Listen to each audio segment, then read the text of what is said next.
이 방송은 19금으로 과도한 비속어와 욕설이 난무하니 노약자, 임산부, 청소년은 청취를 삼가주시기 바랍니다.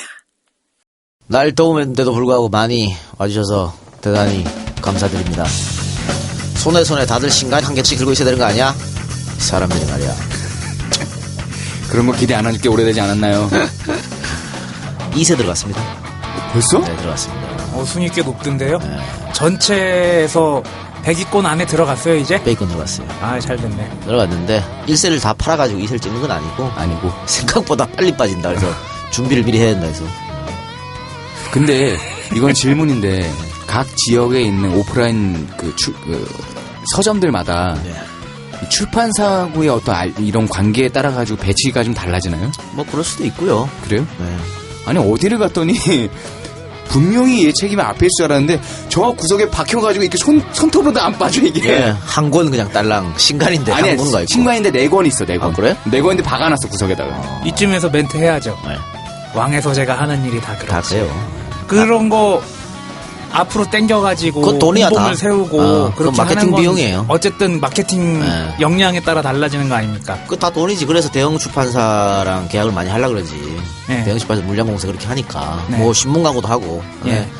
우리는 영세 출판사 아닙니까? 뭐 신문 광고라든가 전혀 생각하지 않고 있습니다. 그냥 네, 이렇게 아니 그것도 꽤 잘 나가는 출판사 아니야? 뭘 잘 나가. 너만 잘 나가는 거야? 나만 잘 나가는 거야. 하여튼 정확히 얘기하면은 왕의 소재를 이 작가가 매겨 살려주는 거죠. 그렇죠. 제가 매겨 살린 사람이 너무 많습니다. 요새 피곤해. 네. 그래서 사랑해주셔서 감사드리고 여러분 오늘 좀 오늘 많이들 오셨는데 예. 방송 잘 듣고 조심히 돌아가시기 바랍니다. 여기 멀리 여수에서 일부러 총 몇 권이야 저기 7권을 들고 오셨어. 전부 네 책이죠. 예, 지금 제 책인데 감사드립니다. 예, 똑같은 내용으로 사인을 못 해가지고 다 7권 다 다른 내용으로 사인하려기 힘들더라고. 근데 여수에서 여기까지 오셔서 대단히 감사드립니다. 교사신 것 같아, 그죠? 예. 우리 그때 여수 갔을 때 그때 백무현 후보 도와주러 갔을 때 그때는 보충 수업이 있어서 못 왔다면서 그래갖고 방학이에요? 아 예, 감사드립니다. 방학이더라도 자율학습하지 않나 모르겠네요. 저기 뭐 방학 이야기 나왔으니까 뭐 도전 골든벨에 이 박사 이 작가 이재희가 나왔다고 뭔 말이야? 근데 그 어떤 분이 팬카페에 사진을 올려주셔가지고 봤는데요. 이번에 골든벨 올렸답니다 이 친구가. 골든벨 올렸대요? 네. 판교 고등학교 2학년 3반 권민성 23번이냐? 28번이냐? 네. 권민성 군이 마지막 답인지는 모르겠습니다. 앵무새 주기란 답을 딱 써놓고 그 옆에 조그맣게 이 작가 이 박사의 이재희라고 적어놓은 사진을 저희 근데 그 친구가 골든벨 올렸어요? 예, 올렸답니다. 이야, 역시 이재희들은 그렇게 돼요. 하여튼 권민성 군 이 방송 듣고 있겠지? 그럴 겁니다. 예, 여기 조합 메일이나 아니면 정치알바 메일로 주소랑 전화번호 남겨주면 형이 신간을 한 권 보내줄게. 어유 따뜻한 욕쟁이 같은. 네, 공부 열심히 하시기 바랍니다. 이 박사 이 작가 이제 그 219번째 시간 시작하겠습니다. 물건강 가족 건강. 안녕하세요. 안중커머스 워터웰 사업부입니다. 씻는 물도 먹는 물만큼 중요합니다. 과연 우리 집 수돗물은 안전할까요? 투명하고 맑아 보이는 수돗물에는 염소가스가 잔류되어 있으며 노후된 배관과 물탱크에서 유입된 녹과 중금속 등 각종 부유물이 섞여 있습니다. 특히 염소는 유기물과 결합하여 트리할로메탄과 같은 발암성 물질을 생성하고 피부 질환을 유발할 수 있습니다. 워터웰은 특허받은 비타민 복합 필터로 염소와 녹물을 한 번에 제거합니다. 네이버에서 워터웰을 검색하세요. 피부 건강을 지키는 샤워기 워터웰 클린 샤워. 문의 전화는 070-7789-9201. 주문하실 때 EJ 청취자라고 적어주시면 사은품을 챙겨드리겠습니다. 감사합니다. 네, 두 분은 휴가 안 갑니까? 지금 한참 휴가 시즌이잖아, 바캉스. 휴가도 경기가 좋고 갈만한 사람들이 가는 거 아니겠습니까? 많이 가시던데, 그래도. 통계 보니까 2명 중에 1명은 휴가 안 가겠다는 식으로 그래요? 얘기도 나오고 네. 이번 주가 피크라던데? 휴가 비용도 많이 줄어들었고 저는 휴가하고 휴가 아닌 거하고 별 차이가 없잖아요 또. 늘 놀아요? 프리랜서의 한이라고나 요새 같아선 유임금 무노동을 즐긴다고 얘기는 했는데 이게 지난번 방송에서 잠깐 잘못 나온 게 이게 재판에서 이긴 게 아니라 재판에서 향후 다퉈야 되고 교원소청에서 이긴 거죠. 아직 멀었네요. 예, 아직 갈 길이 멉니다. 재판 한 3년 끌면 어떻게 돼요? 그 사이 정권이 바뀔지도 모르잖아요. 야, 긴 송사에 장사 없다 그랬어. 그러니까. 아니, 재판 3년 끌어서 이기면 사실 뭐 그 3년 동안 그 임금이 나올 테지만 네. 3년 끌어서 져. 그건 잣되는 거 아니야. 예, 쪽박 차는 거죠. 그리고 이기면 어떻게 돼요? 복직이지 뭐, 이기면. 복직하면 거기에 정말 또 이게 자랑스럽게 들어갈 수 있나요? 글쎄요, 가서 이사진이 안 바뀌면은 또 강의 안 주고 뭐 그런 식으로 또 사람을 괴롭히겠죠. 아니, 저기, 박사 타이틀 갖고 있으면 중학교나 고등학교 교사는 못하나? 그건 따로 교원 자격증 있어야 되나? 교원 자격증은 따로 있어요. 있어요? 갖고 있어요? 예. 그럼 중학교 고등학교 가요. 알아보고 있는데 일단 종교 과목은 안 뽑고 그리고 아니, 교원 그게 뭐 자격증이 따로 있을 거 아니야? 교원은 따로 있는데 거기에 뭐, 없어요? 세부? 이런 건 없어요? 세부로 있는데 네. 나 사회역사 따로 있잖아. 그걸 사회역 교사 하면 되지, 역사 교사. 근데 안 뽑아주더라고요. 아니, 되게, 오히려 대학교 강의는 좀 이렇게 교수라는 타이틀에 주는 것도 있고 하니까 약간 가볍게 할 수가 없잖아. 근데 중학교, 고등학교는 좀 재밌게 해가면서, 애들한테 좀 더 많이 좀 알릴 수가 있잖아. 여보세요. 어떠한 가르침도 가벼운 가르침은 없어요. 가볍다기보다는 좀 이렇게 재밌는 것도 많이 섞어가지고. 더 준비 많이 해야 되고, 그리고 실수도 훨씬 많기 때문에. 야, 요새 애들 말 존나 안 들어. 옛날 같으면 후드로 팩이나 했지. 격하게 지금 동화하고 박수 치고 있잖아, 저 선생 양반. 선생님? 요즘은 때리지도 못해. 죽어 존나 힘들어요. 거기에다가 중고등학교 같은 경우에는 또 학부모들이 입시하고 관련이 돼 있으면은 굉장히 많은 영향력을 행사할 수 있기 때문에 제가 못 배견할 수도 있을 거예요. 그러니까. 근데 허구지책 먹고 살아야 될 거 아닙니까? 그렇죠. 아르바이트 열심히 하고 있고요. 그런 아르바이트 하지 마시고요. 제가 봤을 때는 고등학교 선생님을 가지면 참 좋을 것 같아. 안 부른다니까요. 자, 이 방송을 듣고 계시는 전국에 있는 사립 중고등학교 이사장님 이사장님 여러분들, 우리 이 박사를 선생으로 좀 땡겨 쓰시고. 아니, 어디서 들은 얘기 있어요? 왜 갑자기 그런 얘기를 해요? 갑자기 생각나서. 박사 타이틀 갖고 좋잖아, 괜찮잖아. 민사고 시간 강사를 한 2-3번 냈다 다 떨어졌어요. 이야, 그래요. 근데 마침 만약에 나왔는데, 저 선생님 오셨지만 여수 이런 데야. 어떻게 할래? 가야지 뭐. 왔다 갔다 모르겠어요. 해야 돼? 솔직히 모르겠어요. 배가 불렀어, 아직. 그래. 아직 멀었어? 합시다. 배가 불렀어. 근데 갑자기 생각나는 게 뭐 구타 얘기 나왔으니까 이번에 말이야. 초등학교 1학년인가 2학년인데 말을 하도 안 들어서 뭐 외할머니한테 뭐 리모컨 막 집어던지고 막 그런데요. 막 소리 지르고. 예. 이제 아버지가 자기 엄마한테 그랬으면 안 그럴지도 모르지만 장모님한테 막 그러니까 이제 훈육 차원에서 그 이제 등 긁는 거 있잖아. 효자손으로 허벅지와 등허리를 5대 때렸답니다. 그거 혹시 그 아동 폭력으로 걸리지 않았어요? 물론 폭력은 어떤 경우도 정당하게 있으면 안 없습니다. 되죠. 그런데 그 버릇없는 애 이렇게 효자손으로 때렸는데 이게 그러면 나중에 아들이 그 훈육하는 규정이 따로 있나요? 없어. 그렇게 어딨어. 그러니까 어디까지는 훈육이고 어디까지는 뭐 체벌이고 어디까지는 폭력이다 이런 게 없잖아요. 그리고 그걸 누군가가 신고했을 거 아니에요? 선생님이 학교에서. 학교에서 선생님이. 흔적이 남아있거나 아예 그렇죠. 상담을 좀 했거나. 상담한 게 아니고 흔적을 본 거예요. 보니까 이렇게 맞은 흔적이 있는 거야. 네. 그러니까 혹시 학대 선생님은 정말 잘한 거지. 자기네 본분을 충실한 거야. 네. 그렇게 했는데 이제 그게 이제 그렇게 된 거죠. 근데 그 집에서 하는 이런 그 도구를 이용 훈육, 특히 부모님에 의해서 이게 이루어진다는 이렇게 구타 이런 것들이 경계가 좀 애매모호하긴 해요.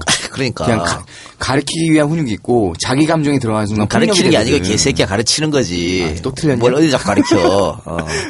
그러니까 이제는 뭐 교육 현장에서는 무조건 안 되는 거야, 체벌은. 네. 그 기준이에요. 네. 뺨도 한번 때리면 안 되고 안 되는 거야. 네. 그런데 집에서 내 새끼인데 이거 좀 논란이 있을 것 같긴 하지만 앞으로는 좀 조심해야 되겠다. 아니 내 새끼라고 해도 그러니까 내 감정을 실어가지고 가정 이렇게 하면은 아니 그거는 감정 실현지 안 실현지 누가 판단하냐? 판사가 판단하냐? 아버지는 감정이 없어 때렸다고 말 못 할 건데. 어? 예전에 학교에서 체벌을 금지한다고 한참 얘기 나왔을 때 체벌을 대체할 만한 무엇인가가 있어야 될 거 아니에요. 그래서 벌점제도 같은 게 생겼잖아요. 상벌점제도 있는 거죠. 예. 그러니까 벌점제도 때문에 학생들이 입시에 영향을 미치니까 차라리 선생님 저 때려달라고 그런 사례도 예전에 있었다고 그러더라고요. 그래서 이게 참 애매한 문제인 것 같아요. 근데 전반적으로 봐서 일단 집에서 밥상머리 교육이라고 하는 게 집안에서 잘 이루어지도록 그 환경을 조성해 주는 게 국가의 몫이라고 보거든요. 근데 그거조차 할 수가 없게끔 만드니까 국가가 그래 놓고서 좀 그건 곤란하지 않을까 그러니까 그런 생각이 밥상머리 들어요. 교육이 뭐 아버지를 봐야 밥상머리 교육을 하지. 예. 애들도 학원 그렇지. 다니게 하고 아버지는 왜 야근 야근이고. 시키게 하고 어머니는 학원비 벌게끔 하려고 부업 잡고 시키게끔 만드는 이 환경이 문제인데. 근데 어쨌든 우리 이 방송을 듣고 계시는 여러분들 그 애들 이제 훈육한다고 때리지 마시기 바랍니다. 예. 뺨도 한 대 때리시면 안 됩니다. 큰일 납니다. 폭력은 한데 있을 수 없는 일인데 하여튼 이 판결은 약간 그 논란의 여진이 있을 수 있는 것 같아. 그렇죠? 어떤 부분에서? 왜냐면 아이가 나중에 얼마나 미안할까. 아버지가 자기 때문에 그렇지 간 거 아니야. 네. 그리고 이런 경우 있지 않을까. 요즘에 학교에서 선생님 때린다 그러면 카메라 막 이렇게 든다 그러잖아. 네, 애들이. 네. 뭐 때려봐요 막 신고하게 된다고. 집에서도? 나중에 집에서도 그러지 않을까. 아버지가 뭐 아버지 신고할 거야. 야, 참 그러진 않겠지? 그리고 사회생활할 때 얼마나 힘들까 싶어요. 효자손으로 5대 때렸어요라고 일일이 설명을 해야 되잖아요. 그래, 하여튼 이건 이것도 찬반 있겠죠. 예. 네. 하여튼 그런 판결이 있어서 갑자기 생각나서 아직은 결혼을 안 한 저로서는 뭐 잘 이해는 안 되지만 어떤 경우에는 폭력은 정당화될 수 없다라는 부분에는 동의를 하겠습니다. 근데 애들이 진짜 그 말 안 들을 때 있잖아. 네, 미운 4살, 미운 5살. 확 할 때가 있어요. 그러니까 참. 그리고 네. 애들이 아무리 하지 말라 그래도 위험한 거에 호기심 때문에 만지는 행위, 뭐 예를 들어서 유리컵 같은 거, 아니면 칼, 아무리 숨겨도 막 기어 올라가서 만져보려고 하고 그러잖아요. 그런 거 어떻게 다스릴 방법이 없어요. 칼이나 컵을 안 쓸 수도 없고. 그런 부분도 참 부모들의 딜레마가 아닐까 그렇지, 생각이 또 들어요. 그 체벌을 하지 않는다고 해서 소리를 막 지르고 그것도 애한테 또 정서적 폭력이야 그거는. 그렇죠. 그것도 가혹행위죠. 그렇지. 어렵다. 예. 근데 뭐 세월이 이제 그만큼 많이 바뀐 거죠 우리도. 옛날 네. 우리 생각해봐. 진짜 학교에서 두드려맞고 집에서 두드려맞고 이제 집에 갔는데 아버지가 아유, 개떨이 날려가지고 진짜. 피하고 막. 학교에서 두들겨 맞으면 학교에서 두들겨 맞은 행동을 했다고 집에서 또 맞고. 그렇지. 그래서 옛날에는 집에서 학교에서 맞았다 말도 못해. 또 맞을까봐. 또 맞을까? 그리고 더 웃긴 거 아까 상벌점 얘기했잖아요. 부산에 모 고등학교에서 좀 문제가 있는 고등학교 이 고등학교 뭐 기숙사 문제도 있고 뭐 또 기간제 교사한테 갑질 논란 일으켰다는 문제가 있는 네. 학교인데 이 고등학교에서 애들 담배 피웠다고 보건소에 신고를 해갖고 가태료를 물게 했어. 봐요. 학교는 애들을 이제 선도하고 훈육하는 그런 곳이잖아. 애들을 고발하는 곳. 그 고발하는 거 아니지. 기관이 아니잖아. 너 이렇게 잘못했다. 올바른 데 가르쳐야지. 고발해갖고 벌금 씨발 10만 원 내게 그게 학교냐? 이게 그 범칙금이 왜 나왔냐면 학교는 금연구역이잖아. 금연구역에서 담배를 피우면 범칙금이 나가는 거야. 금융부가 범칙금 문 거야? 그거 학교에서 피웠으니까. 딱지 끊었어? 그거라니까. 학교가 제정신이야. 이해를 못 하겠어요. 아니 그런 거 있잖아. 무슨 뭐 교회 봉사 몇 시간 이런 걸로 해야지. 아니 우리 학교 범칙금 때다 뭐야? 해봤잖아요 고등학교 때. 그렇죠. 보통은 대외적인 문제를 일으키면은 예전에는 파출소에 끌려갔다 그러면 선생님들이 밤이나 낮이나 뛰어와가지고 아유 죄송합니다 제가 잘못 가르쳐가지고 안에서 단단히 가르치겠습니다 그렇죠. 해서 그리고 존나 두들기지. 학생들이 형사처벌을 최대한 안 받게끔 해서 훈방조치돼서 나오게 한 다음에 이제 학교에서 패는 거 아니에요. 그치. 근데 이제는 학교도 굉장히 법적으로 그게 막 그래서 말이 안 된다는 거야. 그럼 애들이 어떻게 생각했어? 담배 피워서 걸리면 이제 뭐 돈 내면 되지 뭐. 아 이제 돈 내면 되는데. 이러고 생각할 거 아니오. 이게 뭐냐고 이게. 에이. 흡연에 관한 법은 참 애매한 부분이 많아가지고 좀 대외적인 합의라든지 뭔가 개선이 필요한 네. 것 같긴 해요. 그래요. 지금 뭐 바캉스 얘기하다 이렇게 하는데 EJ는 여름 휴가가 없죠. 저희는 계속 없었죠. 계속 방송하겠습니다. 이제. 네. 계속해서 열심히 들어주시기 바랍니다. 자, 그럼 시사 문제 한번 해봅시다. 여당이 지금 아주 재밌게 흘러가고 있어요. 기쁘죠. 기쁘죠? 여당이 뉴스를 기쁘다 너무, 구주 오셨네. 너무 많이 줘가지고 야당이 뉴스를 받지를 못하고 있어요. 이런 뉴스는 좋아요. 네. 이런 건 계속 나와야 돼. 그리고 지금 대통령이 역시 마이웨이 할 거라고 보이지 않습니까? 우병우를 안 자를 것처럼 보이잖아. 네. 저는 제발 안 잘랐으면 좋겠습니다. 오늘 했던 회의에서도 전반적인 정치권의 어떤 정서가 우병우 경질을 요청을 했죠. 그러니까는 이 박근혜 대통령께서 조까. 그러니까 계속 그렇게 가셨으면 좋겠어. 근데 전반적으로 여당 보면은 이정현 녹취록을 최경환으로 맡고 최경환은 김성애 녹취록으로 맡고 또 그 사이에 진경준으로 맡고 그리고 또 사드로 맡고 사드를 또 사드는 또 경제 위기 터지는 걸 맡고 그건 또 최경환으로 맡고 최경환은 또 김성애로 맡고 계속 돌려막는 것 같아. 막는 게 아니고 계속 터지는 거야. 반대가. 계속 터지는 거죠. 사드는 깔려 있고 사드는 계속 가고 있고요. 이건 지금 굉장히 좀 심각한 거거든요. 레임덕이 이제 왔다고 보여지는 거잖아. 대통령 말이 안 먹히잖아요. 새누리당 내에서. 네. 이제 대통령을 공격하잖아. 그렇죠. 그래서 그럼에도 불구하고 저는 뭐 박 대통령은 마이웨이 할 것처럼 보이니까 지금 우병우 같은 사람 같은 경우에는 아니 본인한테 물어봤는데 아니라더라. 그걸로 끝이잖아. 지금까지 저는 다 그렇게 하지 않았습니까? 그러니까 그런데 제 동생이 아니라지 않습니까? 그렇지. 최동욱 할 때 어떻게 했어? 최동욱도 아니라고 그랬거든 자기가. 네. 그런데 한교안이가 뭐 감찰 내리고 막 그래갖고 존나 파고 쫓아낸 거 아니야. 그렇죠. 근데 우병우는 아니라잖아 하고 지금 그래서 지금 계속 터지고 있어요.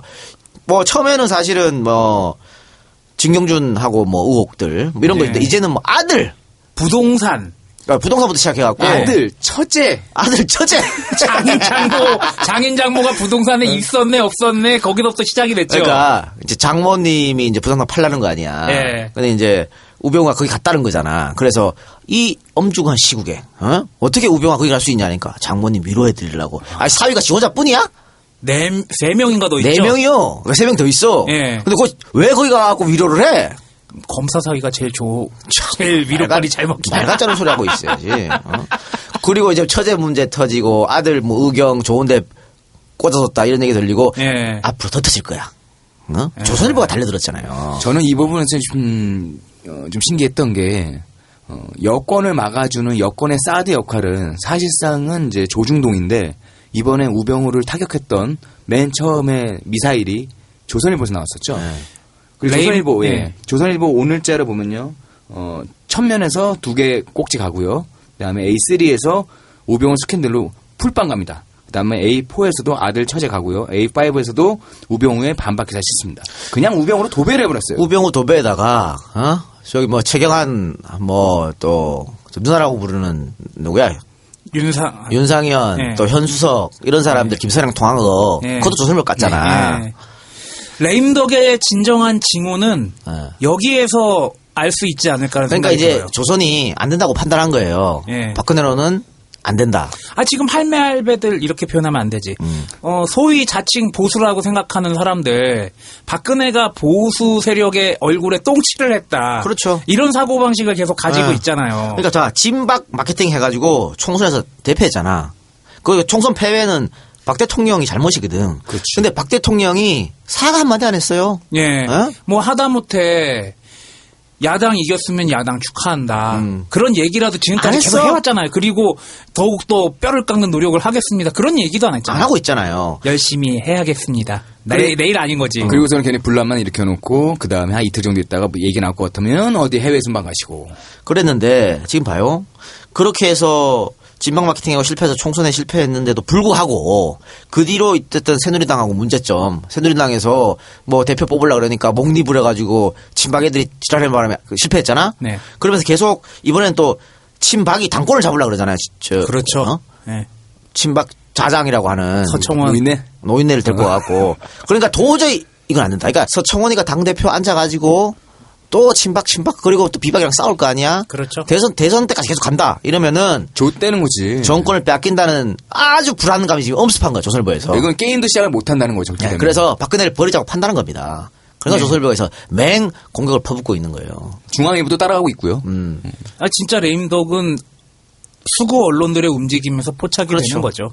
대통령 큰일 났네. 대통령 한 이틀 정도는 아무것도 안 하고 그냥 칩거하셨다고 하더라고. 근데 어쨌든 뭐 이렇게 해도 대통령은 자기가 그걸 갈 사람이니까. 그렇죠. 너무 다행스러워요. 이분이 바뀔 리는 없다. 그거 절대 없지. 너무 다행스러워. 자, 일단은 야당 같으면 이제 8월달 전당대회 전당대회 하면은 8월 7일인가요? 대표가 바뀌잖아요. 그때 이제 김종인 체제는 아웃되잖아. 그렇죠. 새로운 사람 와서 정비하고 세팅하고 들어가겠죠? 근데 청와대는 저지를 하고 있고. 좋아. 우리가 여당 쪽에서 누가 됐으면 좋겠다는 얘기 몇 번 했었잖아요. 한 번인가 했었잖아요. 여당에서 원하는 야당의 인사는 누굴까도 조금 궁금해. 누군지 알겠는데 말을 할 수 없고. 그래요. 그렇고 또 뭐 우병우 건 말고도 다른 것도 있지 않습니까? 아까 얘기했던 그 김성애 의원. 예. 네. 아유, 무하마드 알리 간지 얼마 안 됐는데, 김성애 건이 터지니까 참, 나비처럼 날아서 벌처럼 쏜. 여러분들 이제 김성애라고 치시면 요즘은 뜬금없이 손혜원 의원 보좌관이 나오긴 하는데요. 그분 말고요. 예전에 있었던 김성애 보좌관 치면은, 김성애 의원 치시면요. 떡대 좋은 양만 나옵니다. 문을 걸어 잠근 걸 부시고. 그리고 3명, 4명 달고 나가요, 그냥. 강기정 의원에게 원펀치를 날렸으나 쓰리강냉이가 나가버린. 또 그 현역 장교 출신이거든. 예. 그래서 럭비부 출신이라고 그러더라고요. 야, 근데 윤상현이 참 한 대 맞으려고 있어. 윤상현 의원이 니까라지 깐죽깐죽대면서 논리로 이겨봐. 아이 내 말이 맞대니까 형 그러면 안 돼. 막 그러면서. 그거는 뭐 논리야. 대통령 등에 업고 호가호이 하는 거지. 참 저런 사람이 너랑 윤상현 의원이 좀 비슷하게 생긴 것 같다. 뭘 뻑하면은 얄팍하고 야비한 애들과 다 갖다 비슷하대. 근데 사실 이 사건이 만일 김대중 정부나 노무현 정부에서 더 터졌다고 생각해봐. 한 2주 동안 박살났을 거야. 조중동에서 전면을 아마 색칠을 했을 거예요. 박살났을 거예요. 야, 이건 있을 수가 없는 일이야. 21세기에 공천권을 시민에게 돌려준다는 이 시대에 지들이 공천 전횡을 그럼에도 불구하고 이거에 대해서 이 불법 사항에 대해서 왜 선관이나 당내에 있던 이런 것들에 대해서는 윤리위에서는 왜 아무것도 안 한다는 거죠? 윤리위 뭐 위원장 계속 공석이었다 이제 선정됐는데 뭐. 그리고 아까 세작이 현행법 위반이라고 얘기한 게 공직선거법상에 이런 식으로 압력 넣으면은 어떤 형에 처한다라고 분명히 나와 있거든요. 근데 그거를 어긴 거고. 그리고 참 한결같은 게 예전에 삼성 X파일 얘기 때도 그리고 영도다리 빠져 죽자 그때도 결국 녹취록으로 다 걸었잖아요. 녹취록이 문제, 녹취한 게 문제다. 아니나 다를까. 이번에 그러고 있죠. 서청원 의원 뭐 이렇게 자기 정치 생활하면서 이런 비열한 처음 본 적이 없다 그러는데 남자들의 세계가 거기서 왜 나오나? 그러니까 잘하고 있는 거야 걔들이. 얼마나 잘해. 야. 계속 그렇게 해주단 말이야. 아니 그 남자들의 세계가 그러면은 만약에 그 상대가 여자 의원이었다면은 뭐 또 다르게 했다는 얘기인가? 난 얘네 이것도 되게 말도 안 되는 소리고. 거기서 말하는 남자들 세계는요. 뒷골목 이렇게 뭐 녹취하고 이런 거 말고. 아니지 뒷골목 깡패. 그렇죠. 양아치 건달들이 하는 그 남자 세계를 말하는 거예요. 계속해서 친박이 저렇게 반성하지 않고 저렇게 마유해하면 좋다니까. 좋아. 그러면 쟤들은 이렇게 정신 차릴 만한 어떤 여지가 정신 차리면 안 되죠. 혹시 모르니까 여지는 나는 이번에 이렇게 서청원 안 나간다 그래가지고 비박이 그 당권지랑 굉장히 높아졌잖아요. 네. 그래서 안타까워. 친박이 줘야 돼. 그래도 더 아사리판 나게? 그래도 몇몇 뭐 김용태, 나경원 뭐 다 뻔하잖아요. 나경원 안 나간다 그랬어요. 안 나간대요? 오. 그리고 누구지? 정병국. 네, 어쨌든 비박이 되면 안 돼. 그리고 이번에 홍문정이면 나간다 그런 것 같은데 제발 홍문정이 됐으면. 저는 이 작가님과 좀 다른 생각인데 처음부터 너무 아사리판이 나버리면은 이 게임도 어떤 균형이 맞거나 흥행성 보장이 되거나 내지는 저쪽이 저렇게 해서 완전히 아사리판 났다 또 재정비를 할 기회를 주면 안 되잖아요. 적당히 가다가 적당한 시점에 무너진 게 낫지.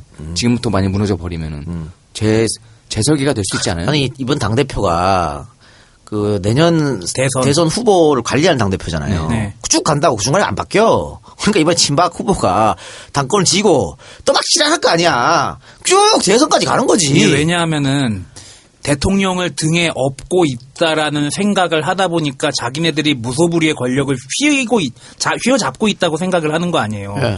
그리고 대통령의 스타일상 대통령을 따르는 사람들도 계속 그렇게 갈 확률이 굉장히 높잖아요. 그러니까 네. 이렇게 막 친박 비박 싸우잖아요. 비박이 조금 힘을 좀 낸다 치자고 그 균형에서 위로 올라섰다 치자고 그럴 때 대통령이 가만히 있겠냐고. 아무리 레임덕이 강화된 대통령이 하더라도 지랄할 거다 이거지. 어떻게 지랄하겠어. 검찰 국정원 이용하는 거야. 그렇지. 아싸리 팔린다는 거지. 좋아. 그렇기 때문에 꼭 이번에 친박이 되기를 기도를 합니다. 네.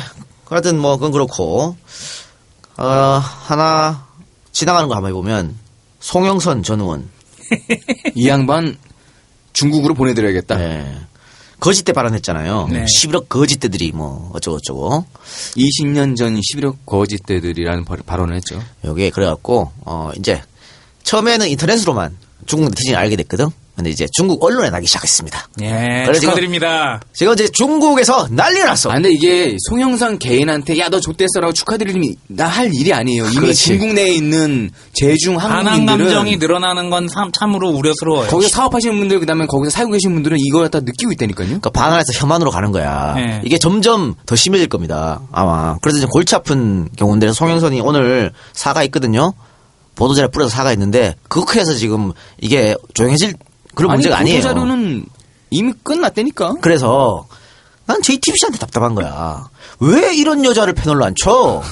송영선이는 대놓고 뇌물 달라고 요구한 여자야. 그렇죠. 사무실 운영비 얼마, 예. 그리고 저기 뭐 여의도에 사무실 한 개 차리면은 월세가 얼마고 직원들 뭐 얼마니까 얼마 주세요 한 여자가 이 여자라고. 그렇게 해가지고 떨어졌죠. 그런데 왜 이런 사람을 패널로 다시 앉혀? 말도 안 되는 거거든. 이런 사람하고 김진하고 왜 안 치냐고. 아유, 속 천불이 나가지고 말이야. 송영선 의원은 전 의원은 이거는 보도자료 정도로 안 되니까 바로 북경으로 가셔가지고 천안문 광장 앞에서 석고대죄를 하셔야 될 것 해야죠. 같습니다. 예. 송영선도 뭐 마이웨이잖아. 그러니까 친박 애들은 다 똑같아 이렇게. 지들 수상 닮아가지고 다 이래. 에휴. 자, 그리고 여당 얘기했으니까 야당 얘기 한번 해볼까요? 네. 야당 얘기 할 거 있나요? 더불어민주당 이제 당대표 선거가 자꾸 다가오고 있지 않습니까? 근데 워낙에 이게 흥행이 안 된다 뭐 그런 얘기가 있었는데 이재명 성남시장이 나온다는 얘기가 있어가지고 좀 훅 하다가 전당대회 불출마하겠다라고 선언을 했네요. 예. 이재명 성남시장. 근데 불출마 먼저 선언했으니까 안 나오는 거고. 근데 저는 여기에서 참 안타까운 게 문재인 지지자들이 이재명을 엄청 욕하고 있죠. 왜요? 엄청나게 욕하더라고요. 엄청 욕하고 있어요. 어떤 이유로? 과거사부터 다 해가지고. 왜 그런지 압니다만 여기서 말하진 않겠고요. 그리고 마찬가지입니다. 이재명 지지자도 욕을 얻어먹으니까 예. 반격을 하는 거야. 우리한테 왜 그러냐. 그러면서 문재인 대표를 또 욕해요. 그래서 뭐 간재명 간본다고 문재인 이러고 우리끼리 싸우고 있어. 너무 답답한 거야. 야, 그래 안 되는구나. 진보라는 것들은 이래서 안 되는구나. 그렇게 생각됩니다. 이번에도 물 건너갔다. 나 이런 생각이 들어. 뭐 하냐고 지금 이걸로 왜 싸우고 자빠졌어? 저쪽이 아무리 아사리판이 나도 우리도 아사리판이기 때문에 물건을 갔다. 아유. 여러 가지 측면에서 드러나잖아요. 사드 문제 관련해서도 뭐 전략적 모호성이란 말이 어떻게 나오나 그것도 말도 안 되는 소리 하고 앉아 있고 현명히 저쪽에서 판단합시다. 삽질을 하면은 우리는 좀 단단하게 해가지고 그 삽질에 빈틈을 노려서 들어가야 되는데 같이 삽질하고 앉아 있어. 하여튼 양쪽 지지자들 좀 현명하게 판단해서 정권 교체를 할 수 있도록. 사실 지금 더불어민주당의 경선 시스템으로는요 문재인 대표 이길 사람 아무도 없어요. 누가 이겨? 아무도 없다니까. 99% 문재인 예. 대표가 후보가 되는 거야. 문재인을 견줄 만한 사람들도 아직은 좀 없다니까. 예. 그러면 뭐 이재명 시장이 당대표가 되든 나중에 또 후보로 나오든 결국은 이 시장은 당대표 해더라도 문 대표를 밀어갖고 대통령 만드는 게 목표고 나중에 자기가 직접 후보로 뛰더라도 경선 활성화해갖고 불쏘시개 커리잖아. 그렇죠. 왜 그런데 이걸 갖고 싸우고 있냐고. 되게 지엽적인 부분을 가지고 그리고 굉장히 과거사 흘러가고 이미 정리가 된 부분을 가지고 현재는 안 보고 계속해서 옛날 얘기 가지고 싸우고 그러니까 이게 참. 근데 지지하는 분들은 자기가 지금 지지하는 이 감정이 현실의 감정이니까 아무튼 지금 상황에서는 좀 화를 낼 수도 있죠. 지지를 감성 가지고 하나? 그래서 난 그런 생각도 들어요. 답답합니다. 네. 사실 뭐 친노포비아란 말이 있었잖아. 네. 그 중에 우리도 들어갔잖아요. 네. 우리가 왜 친노포비아인지 모르겠는데 시작 때 우리도 들어갔잖아. 우리도 들어갔는데 이 같은 힘을 모아가지고 정권 교체를 위해서 같이 함께할 사람들은 싸우지 맙시다. 예를 들면 뭐 이종걸 저 원내대표나 김종인 대표처럼 완전 색깔이 다른 사람들 당에서 네. 그거는 뭐 사실 좀 노선이 다르니까 싸울 수도 있고 그런 거 아니야. 토론도 하고 논쟁도 필요하고. 근데 이거는 뭐가 다르냐고. 그럴 필요 없다고 해요. 어디까지 노선이 같다고 평가를 해야 되는지 조금 애매한 부분은 있지만, 예.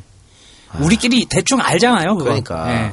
지금 뭐 솔직히 이제 문재인 대표를 많이 사랑하는 분들 중에는 후보 있잖아. 지금 당대표 후보 나온 분들. 네. 그러니까 특정 후보를 밀려고 지금 그러는 거거든.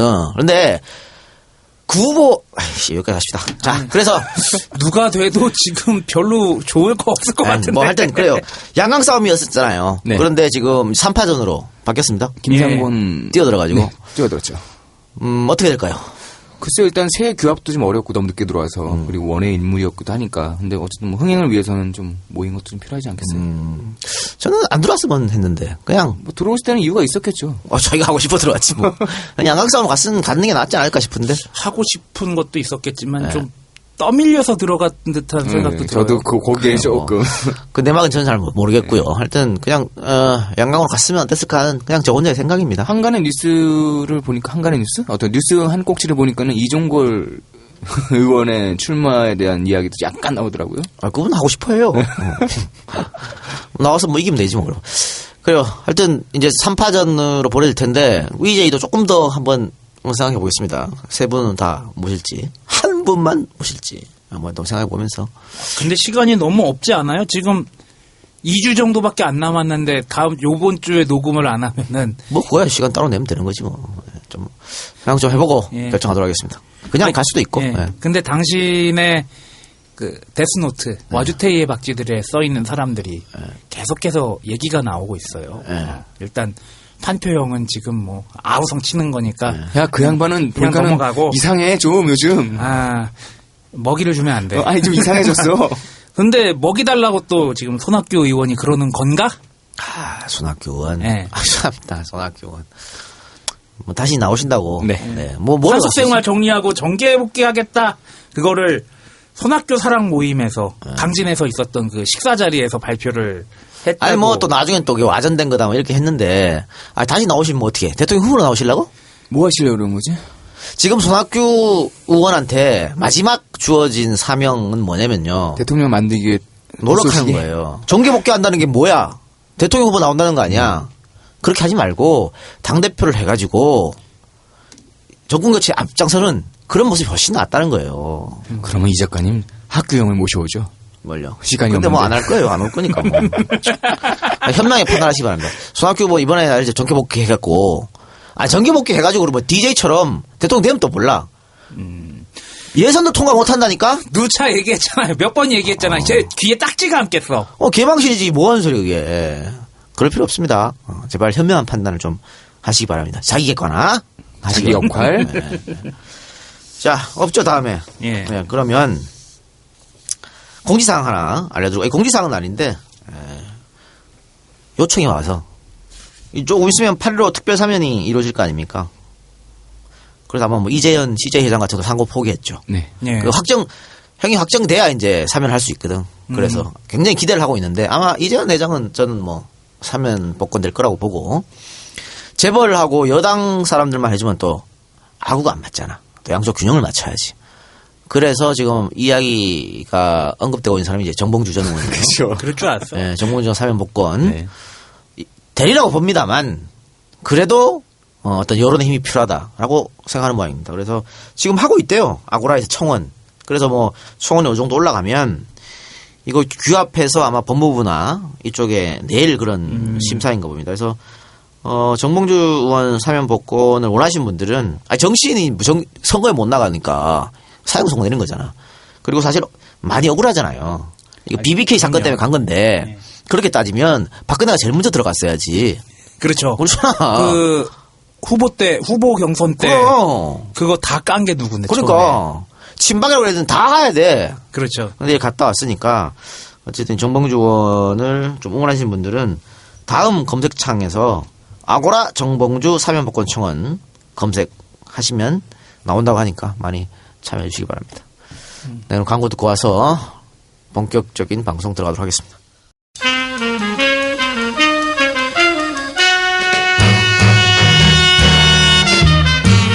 지금이 2016년 1월이니까 올해하고 내년까지만 EJ 방송할 것 같은데 이거 광고할 수 있는 날이 얼마 안 남았네.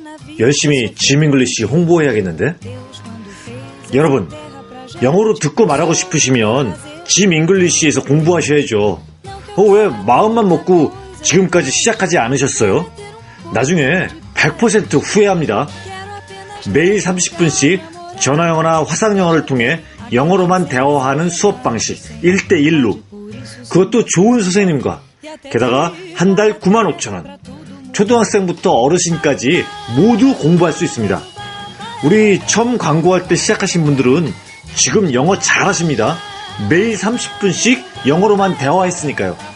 놀라운 사실은 지금 시작해도 잘할 수 있다는 겁니다. 검색창에 GMEnglish. 마음 먹었으면 바로 실천하세요.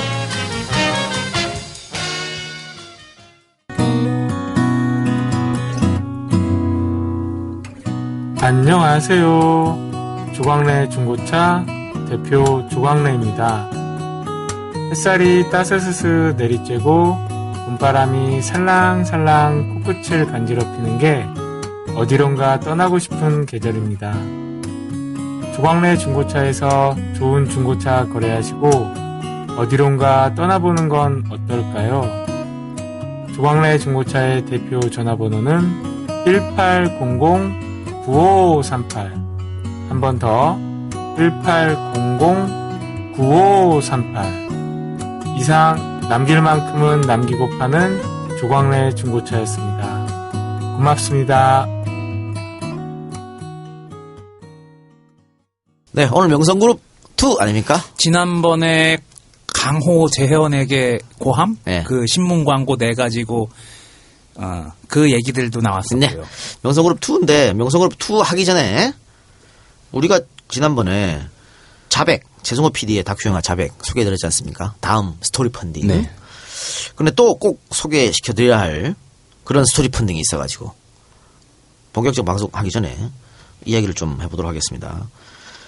이거 정지영 감독이 제작하고 천안함 프로젝트의 백승우 감독이 연출하는 다큐멘터리 영화라고 합니다. 국정교과서와 내 아이의 역사교육.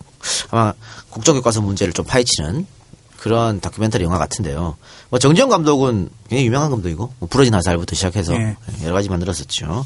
또 백승우 감독도 천안함 프로젝트 만들어서 좀 많은 공격을 보수로부터 당하신 그런 분입니다. 그런데 이 스토리 펀딩을 통해서 제작비를 마련하려고 했는데 3천만 원 목표로 했는데 지금 한 40% 1,300만 원밖에 안 됐다고 합니다. 그래서 아이고, 많이 좀 부족하네요. 예, 그리고 날짜도 지금 촉박해요. 7월 27일 마감이야. 에? 예. 오늘이 며칠인데? 그러니까 그래서 생각하다가 EJ밖에 없다. 저희가 녹음하는 날이 21일인데 네. 올라가면 23일 되겠죠? 네, 그래서 EJ밖에 없다 이렇게 해서 예, 과연 단타 기록을 세울 수 있을까요? 급하게 부탁이 왔고 사실 교과서 문제, 국정교과서 문제 굉장히 중요한 문제지 않습니까? 또 우리 EJ에서 하는 이 역사 이야기도 맞는 거기 때문에 저희하고도 어느 정도 좀 괴가 좀 예. 많은 부분이 있네요. 그래서 방송하기 전에 한 10분 정도만 국정교과서와 내 아이의 역사교육이라는 다큐 영화를 준비하고 있는 백승 감독하고 통화를 한번 해보도록 하겠습니다. 자, 백 감독님 나와 계십니까? 네, 안녕하세요. 인사를 길게 해주세요. 안녕하세요, 백승우입니다. 아니, 뭐예요, 그게. 자, 백 감독님 우선 저 EJ 청취자분들께 본인 소개 조금 부탁드려요. 어떤 일을 하셨었는지 그동안. 네, 안녕하세요. 저는 예전에 천안함 프로젝트라는 영화를 만들었던 백승우라고 합니다. 네. 천안 프로젝트 만들고 나서 조금 뭐 불이익 같은 거 없었습니까? 불이익이라고 하면 뭐 영화 올라간 첫날 지나고 바로 이틀째 극장에서 내려갔던 게 불이익이죠. 그랬습니까? 예. 국정원에서나 뭐 다른 쪽에서 이야기는 없었나요? 네네네, 그런 건 그런 건 없었고요. 자, 그런데 이번에 제작하는 영화 국정교과서 내 아이 역사교육 이거 어떤 영화예요? 말 그대로 국정교과서를 만드는 거 문제가 있어 보인다. 그래서 국정교과서를 왜 만들려고 하는지, 그 다음에 좀 더 정확히는 지금 현재 우리 사회에 끊임없이 나오는 건지 뭐 그런 거에 대한 거를 뭐 영상으로 한번 기록해보자 뭐 이런 취지인 거죠.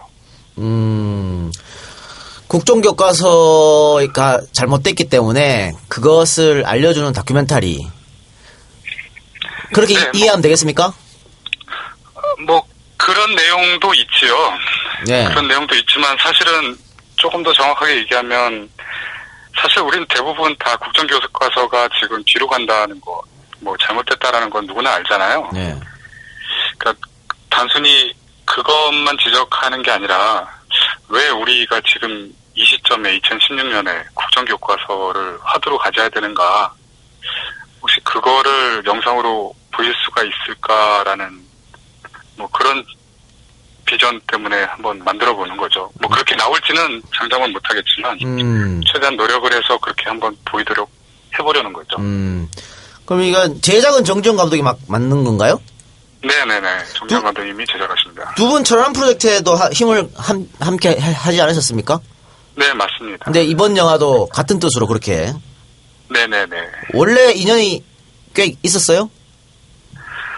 정 감독님 영화에 제가 스텝으로 참여하면서 뭐 영화도 좀 배우고요. 뭐 그렇게 되다가 어느 날 같이 이걸 한번 해보자 해서 뭐 의기투합해서 만들기 시작을 한 거죠. 천안 프로젝트는. 지금 다음 스토리 펀딩을 통해서 제작비를 모금하고 계신데 네네. 목표가 3천만 원입니다. 네네네. 3천만 원 가지고 다큐멘터리 제작이 가능합니까?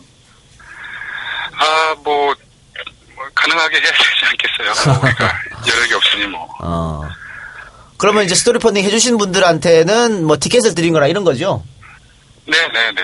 뭐 엄밀히 말하면 제 생각에는 뭐 그분들이 뭐 티켓 때문에 수지가 안 맞는 거잖아요. 뭐 예. 8,000원, 9,000원이면 받을 수 있는 티켓 때문에 10,000원 이상씩 뭐 하는 건 말이 안 되는 거고 그냥 그분들이 하는 건 니들 뭐 좀 괜찮은 거 한 거 같다. 나도 힘을 좀 보탤게. 뭐 이런 의미시겠죠. 이게 지금 예. 스토리 펀딩이 아직 그 목표액의 50%가 되지 않았어요. 며칠 안 남았는데. 네, 맞습니다. 목표액이 안 채워지면 어떻게 됩니까? 뭐 부족하면 더 부족한 대로 어쨌든 영화는 끝까지 만들어야죠. 네. 천안 프로젝트 만들면서 뭐 역시 금전적인 문제로 힘든 점은 없었어요? 사실 엄밀하게 말하면요, 영화계 어떤 분들이든 심지어는 뭐 100억 이상의 제작비를 갖고 만드시는 분들도 늘 돈은 부족하다고 생각하실 거예요. 실제로 그렇고요. 예. 그냥 제가 정지영 감독님한테 영화 만들기 위해서 배운 것 중에서 가장 크게 배운 게 사실 그 부분인데 그냥 있는 것 가지고 최선을 다하기 뭐 이런 거였어서 네. 뭐 주어진 상황 속에서는 최선을 다해보자 뭐 이런 거죠. 국정교과서 내 아이의 역사교육 이게 영화 제목으로 정해진 겁니까? 아니요. 제목은 이제 편집 끝날 시점쯤에서 정해질 거고요. 네. 이제 지금 그거는 우리 주제가 그런 걸 거다. 국정교과서 문제 있지 않냐. 우리 역사교육이라는 거에 대해서 한번 생각해보자. 네. 이거를 주제를 그냥 그대로 표현한 거죠. 아직 제목은 아닙니다. 네. 근데 하여튼 이것만 들어가지고는 어떤 작품이 네. 나올지 잘 그 상상이 안 되는데 네. 조금 더 지금 그 하시고자 하는 일 그 구체적으로 약간 좀 설명해 주세요. 일단은 국정교과서가 제가 궁금한 거기도 한데, 그러니까 어떤 이렇게 사건이 있으면 그게 뭐 갑자기 나온 건 아니잖아요. 어떤 맥락이 있잖아요, 흐름이. 그래서 가능하면 그 흐름, 그러니까 예를 들면 뭐 미국, 영국, 일본 등을 통해서 어떤 흐름이, 그러니까 정치적, 그 다음에 경제적으로 어떤 흐름이 있었었고, 그런 흐름 속에서 우리는 지금 어떤 흐름에 있는데, 그래서 왜 갑자기 교과서를 하나로 하고 우리가 가르쳐주는 것만 외워라라는 게 또다시 강요되기 시작했는지를 조금 객관적인 눈으로 바라보려고 시도는 하고 있어요. 근데 그게 가능할지 모르겠지만, 최대한 그런 시각을 가지고 현재 우리 모습을 조금 객관적으로 보여줄 수 있는 또 하나의 틀 정도를 보여주고 싶다. 일단 이제 그런 목표로 영화를 만들기 시작을 했고, 그리고 뭐 그러면서 이제 국정교과서가 지금 그러니까 테크닉적으로는 어떤 문제가 있고 어떤 부분이 사회적으로는 우려가 되는지 뭐 이런 것들도 좀 짚어볼 것 같고요. 네. 뭐 그렇게 해서 전체적인 틀을 만들려고 합니다. 스토리 펀딩이 끝나면 제작은 바로 들어가는 겁니까? 네네네. 바로 들어가야죠. 제작 기간은 어느 정도 잡고 계세요? 이거는 한 2, 3개월 안에 끝내야 되지 않을까라는 생각을 하는데요. 길게 잡을 수가 없게. 네. 네네. 그러면은 스토리 펀딩 해주신 분들이 이 영화는 뭐 한 가을쯤에 볼 수 있겠네요? 네, 그걸 목표로 하고 있습니다. 네. 뭐 극장에서 걸어줄지는 모르겠지만 최선을 다해보겠습니다. 알겠습니다. 자, 마지막으로 이 팬들에게 한마디 부탁드립니다. 네, 역사 교과서 문제뿐만 아니라 뭐 지금 우리 사회에 전체적으로 뭔가 조금 답답한 것들이 많이 흘러가고 있는데 힘내시고요. 우리가 뭐 늘 우리는 그렇게 힘내서 잘 해왔으니까요. 역시 앞으로도 잘할 거니까 힘내시고 늘 행복하시길 바랍니다. 감사합니다. 네, 좋은 영화 부탁드리겠습니다. 네, 감사합니다. 네. 네, 백 감독님 전화 통했고요. 자, 우리 방송 들어가도록 해봅시다. 자, 지난 시간 이어서 이야기 계속됩니다. 단 4년이라는 기간 동안 초고속 성장을 했지 않습니까? 그러면서 4년 만에 재벌 반열에 오른 김철호와 명성 구리배였습니다.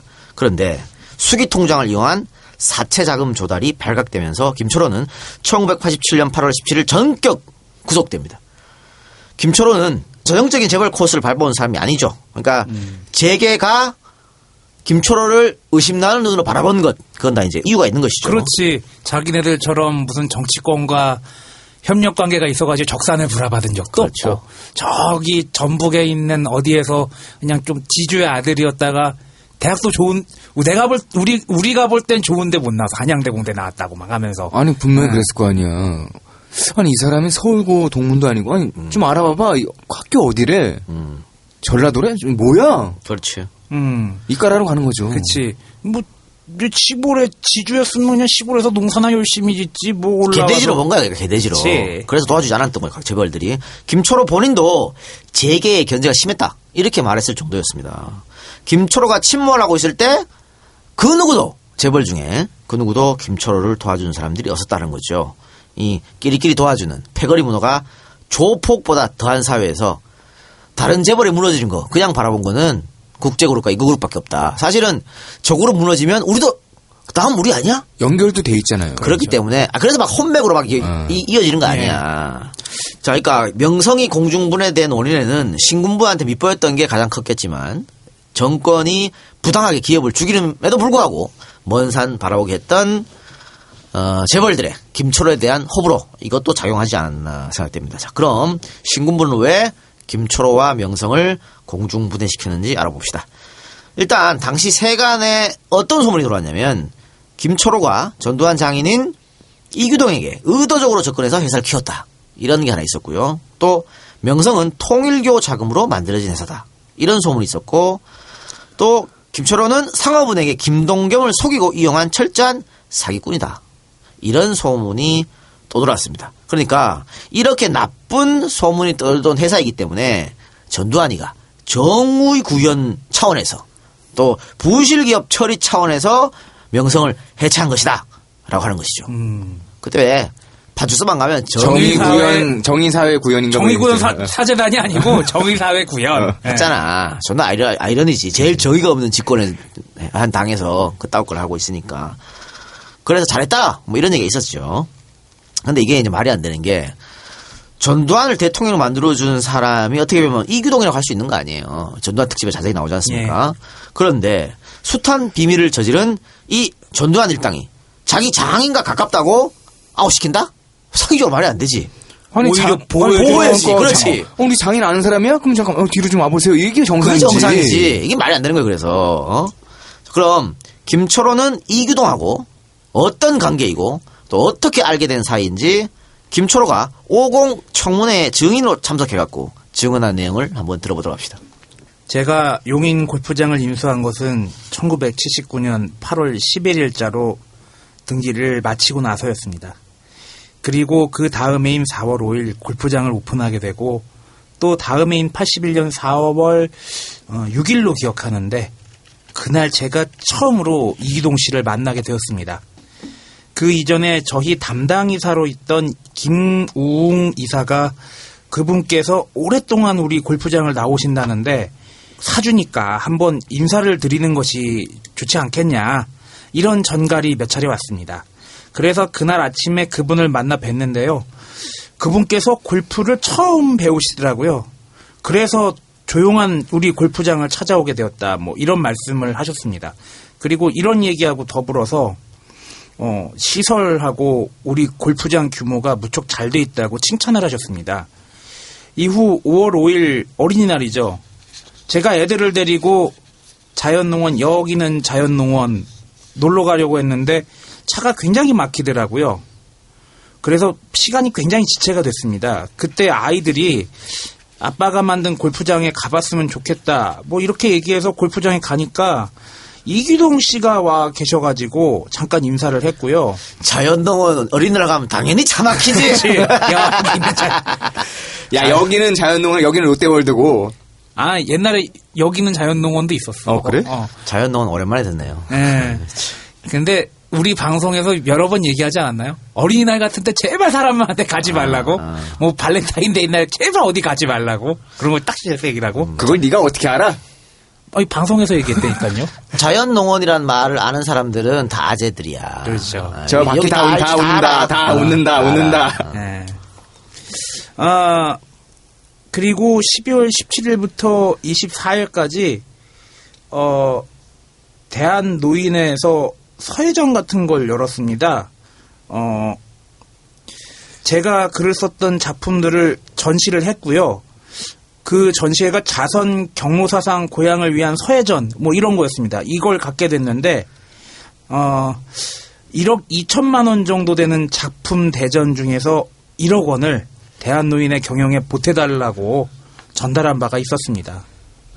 그러면 이규동 씨를 통산 몇 번 정도 만났습니까? 4번 만났습니다. 그 뒤에 이규동 씨로부터 뭐 어떤 사업 같은 거 운영하는데 특혜를 받거나 편리를 받은 사실이 있습니까? 전혀 없습니다. 아니, 그런데 한간에서는 심지어는 이규동 씨하고 아주 가까운 사이라서 같이 사진을 찍어가지고 사옥에다가 걸어놨다느니 이런 루머까지 있었는데 그것이 사실입니까? 전혀 그런 일 없습니다. 무슨 대통령도 아니고. 김동겸 대리한테 사채를 맨 처음 얻어 쓴 것은 언제입니까? 79년 4월입니다. 그러니까 이규동 씨를 알기 전부터, 그러니까 502 출범하기 전부터 예금을 빼쓴 것이 아니라 사채를 기업 자금으로 얻어다가 썼다는 그 말이죠. 예, 그렇습니다. 자, 이거는 설명은 이따 나중에 합시다. 이에 관해 그 명성그룹을 내막까지 상세히 취재한 인터넷 농객 독고탁. 그 독고탁이 어떻게 발표했는지 한번 보도록 합시다. 이 독고탁이 누구냐면 이번에 독고탁이야 뭐 야구 선수죠. 그 천안함 신상철 씨. 네. 그 신상철 씨가 독고탁이에요. 이규동 측에서 사람을 넣어 명성그룹과 이규동을 연결하였고 이후 이규동은 명성 컨트리클럽을 자주 왕래하며 친분을 쌓는다. 그러던 어느 날 이규동은 김 회장에게 제안을 한다. 자신의 소유의 땅 25만 평을 명성에서 고가로 매입을 해주거나 아니면 그 땅에 명성 컨트리클럽 같은 골프장을 만들어달라는 요청이었다. 김 회장은 골프장 개발 전문 인력을 투입해서 그 부동산을 조사한 결과 골프장이 들어서기에는 적합하지 않다는 결론이 나와서 그것을 설명해 주면서 아울러 25만 평을 당장 고가로 매입할 수 있는 여건이 되지 않는다는 점을 완곡하게 이해시키면서 결국 거절하는 결과가 됐는데 이게 괘씸죄 1호에 해당한다. 독고탁은 김철호가 이규동을 이용한 것이 아니라 이규동이 제 토지를 고가로 매매하려고 김철호를 찾았던 것이고 김철호가 이를 거절하자 괘씸죄를 적용해서 명성을 날렸다고 주장합니다. 앞서 언급한 김철호의 신문 광고에 나오는 한 대목인 그러나 본인은 단 한 번의 경로사상 선양을 위한 자선서예전 이후 오비일학격으로 본인에게 와닿은 유언비어에 대한 책임과 이로 인한 사회적 무리에 대하여 도의적 책임을 통감하고 이에 대한 다소나마 사죄드리는 충정에서 본인이 맡고 있는 모든 공직을 자퇴하오며. 자, 이 부분이 바로 이규동과 관계된 소문을 말하는 것입니다. 김철호는 1981년 12월 롯데호텔에서 경로 사상 선양을 위한 청산은 김철호호입니다.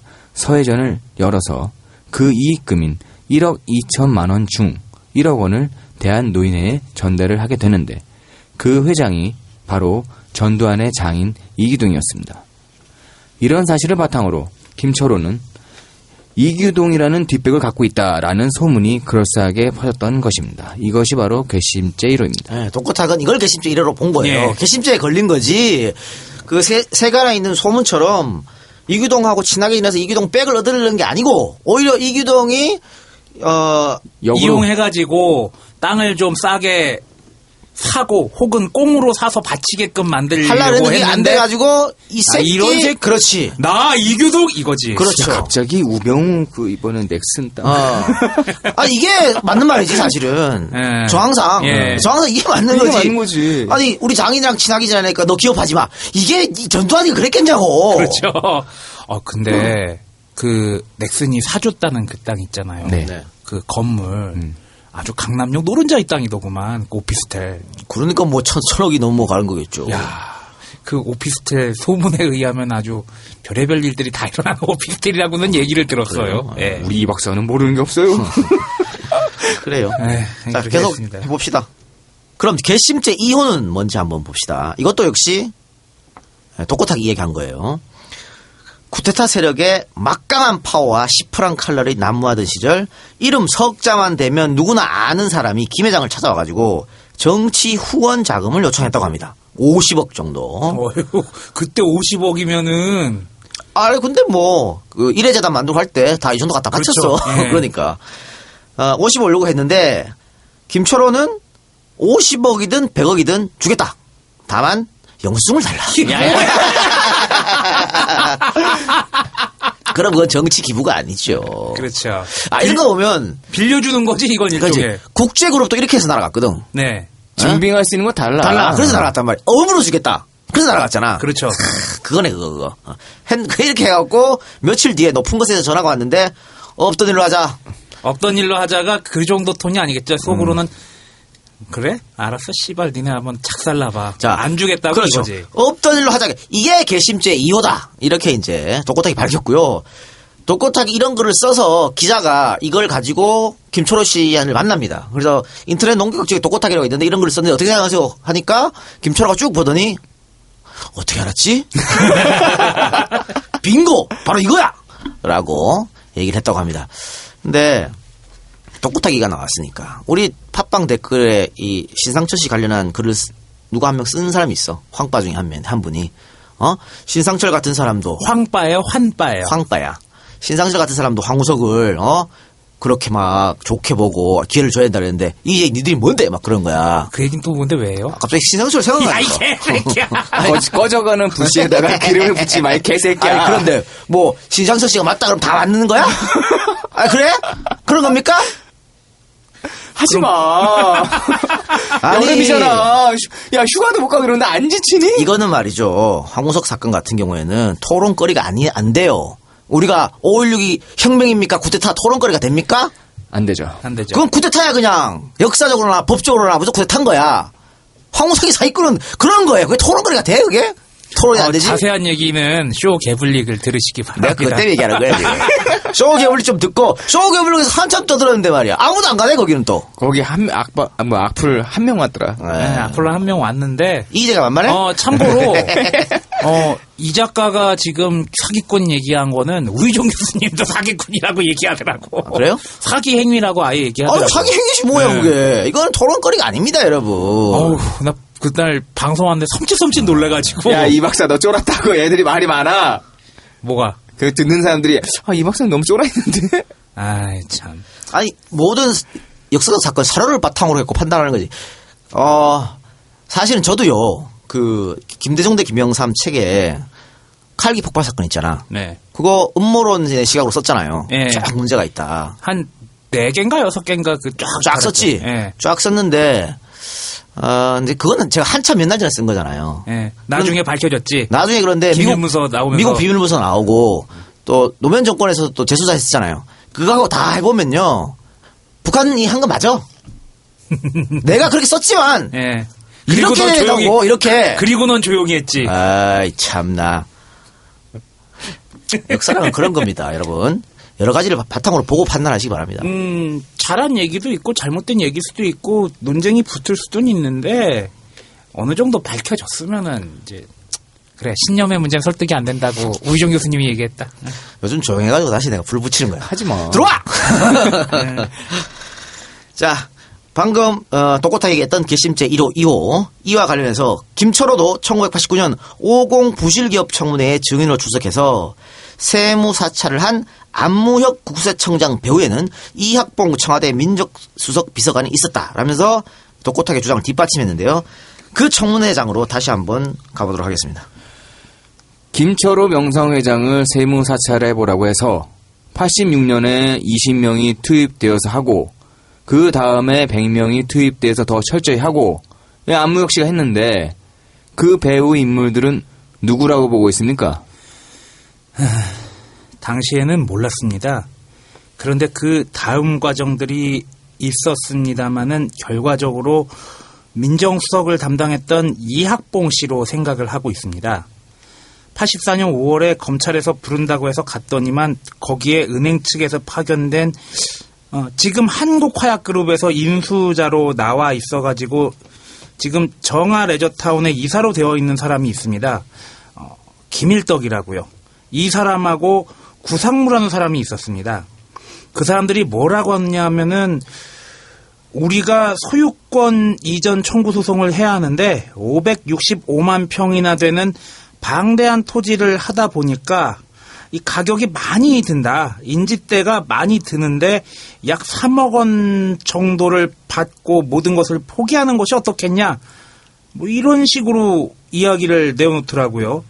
그래서 제가 하도 어이가 없어서 아니 누가 그런 의견을 냈냐 이렇게 물었습니다. 그랬더니 이것은 고위층에서 진행하는 일이니까 그냥 순순히 응하는 것이 좋겠다. 이렇게 얘기하더라고요. 근데 이제는 양아치네. 야. 565만 평 땅을 3억에 달라니. 야, 이 쓰레기 같은 것들이, 씨. 날로 먹는 거 아니야? 지금 어느 땅이 565만 평이 3억 원 할까? 그래서 제가 좀 화가 났습니다. 화가 많이 나죠. 네. 아니, 무슨 소리를 하는 거요? 이것이 지금 민사재판인데 고위층이라는 것은 도대체 어디를 얘기하는 거예요? 그러니까 김일덕이라는 사람이 그러면 안 될 거라고. 그냥 순순히 하는 게 좋을 거라고. 이런 얘기를 하더라고요. 그래서 고위층이 어디냐고 다시 물으니까 청와대라고 그래요. 그래서 제가 그러면 사정 담당이냐라고 물었습니다. 그랬더니 민정이다. 이렇게 얘기하더라고요. 그래서 민정수석 이학봉이 뒤에 있는 걸 알게 됐다는 거죠. 그놈의 민정수석 진짜. 야, 그때나 지금이나 달라진 건 아무것도 없습니다. 민정수석이 문제구만, 민정수석이. 워낙에 민정수석이 파워가 세니까 어쩔 수 없지 뭐. 짜증나게 말이야. 아니, 민정수석이 이런 거 못하게 막는 미리 예방하는 사람 아니야. 이거 하라고 시킨 게 아니잖아요. 근데 이걸 하고 자빠졌네. 지가. 고양이에게 생선 가게를 맡긴 것도 똑같네요. 아니고. 똑같아. 자, 세무당국은 명성의 세금 탈루액이 112억이라고 발표했어요. 근데 재판 결과 아닌데 36억인데 그러니까 세무당국이 엄청 부풀린 것이죠. 그리고 검찰이 김철호를 잡아넣으면서 내세웠던 명분이 뭐였냐면 상업은행 고객돈 1066억을 김철호가 횡령했다. 네. 이런 혐의를 덮어서 횡령죄를 씌웠거든. 그런데 대법원에서 어떻게 판결했냐면 그건 횡령이 아니고 정당한 방법으로 사채를 쓰는 거다. 이렇게 판결했어요. 은행의 고객돈이 아니다. 그렇죠. 그러니까 이게 뭐냐면 은행 사람들이 이제 이 상업은행에 1066억 원이라는 돈을 예금했잖아. 그렇죠. 네. 근데 은행 직원 김동겸이가 안에 사나머니를 만들었잖아. 그 돈을 가지고 위에다 보고 안 하고 지가 여기 김철호한테 사채를 준 거 아니에요. 네. 김철호는 횡령이 맞지 그러면. 그렇죠. 그렇잖아.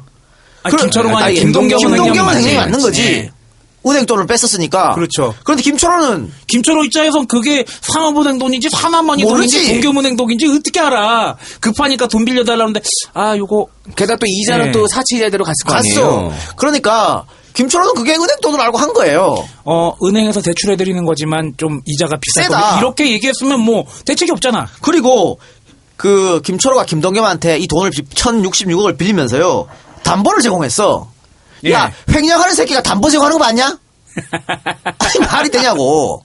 이 땅하고요, 이 주식하고요, 한 100억 정도, 자, 담보 드리겠습니다. 그러니까 저한테 한 50억 대출해주세요. 이런 횡령하는 미친놈이 어딨어? 그렇죠. 나중에 횡령으로 걸리면 그 담보 다 아웃되는데.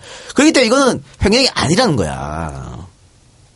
그리고 이자도 꼬박꼬박 물었죠. 그러니까 법원에서는 이건 횡령이 아니고 사채인데? 그러면은 검찰하고 세무당국은 몰랐을까? 알았죠? 알았음에도 김초로 잡아놓고 명성을 분해시키기 위해서 아주 짜고 치는 고수톱으로 들어왔다라고 하는 겁니다. 결국은 나중에 대법원에서도 예금주들이 상업은행을 상대로 재판을 겁니다. 그런데 은행은 돌려줄 필요 없다. 그렇게 판결했어요. 왜? 이건 예금이 아니고 사채이기 때문에 그렇게 판결한 결국에 거예요. 사채가 맞다는 얘기 아니야. 대법원이 그렇게 판결했다니까. 예. 그러니까 이건 말이 안 되는 것이죠. 자, 담보를 어느 정도 제공했냐?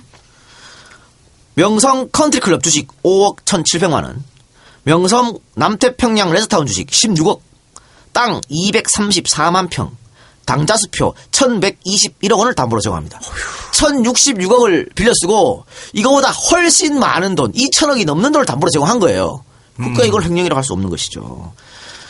그리고 대법원에서 횡령이 아니라고 이런 판결이 있었음에도 불구하고 김초로는 빵에서 못 나왔고요. 이 판결 전 이미 김초로와 명성의 재산은 전부 하나로 넘어가고 없었어요.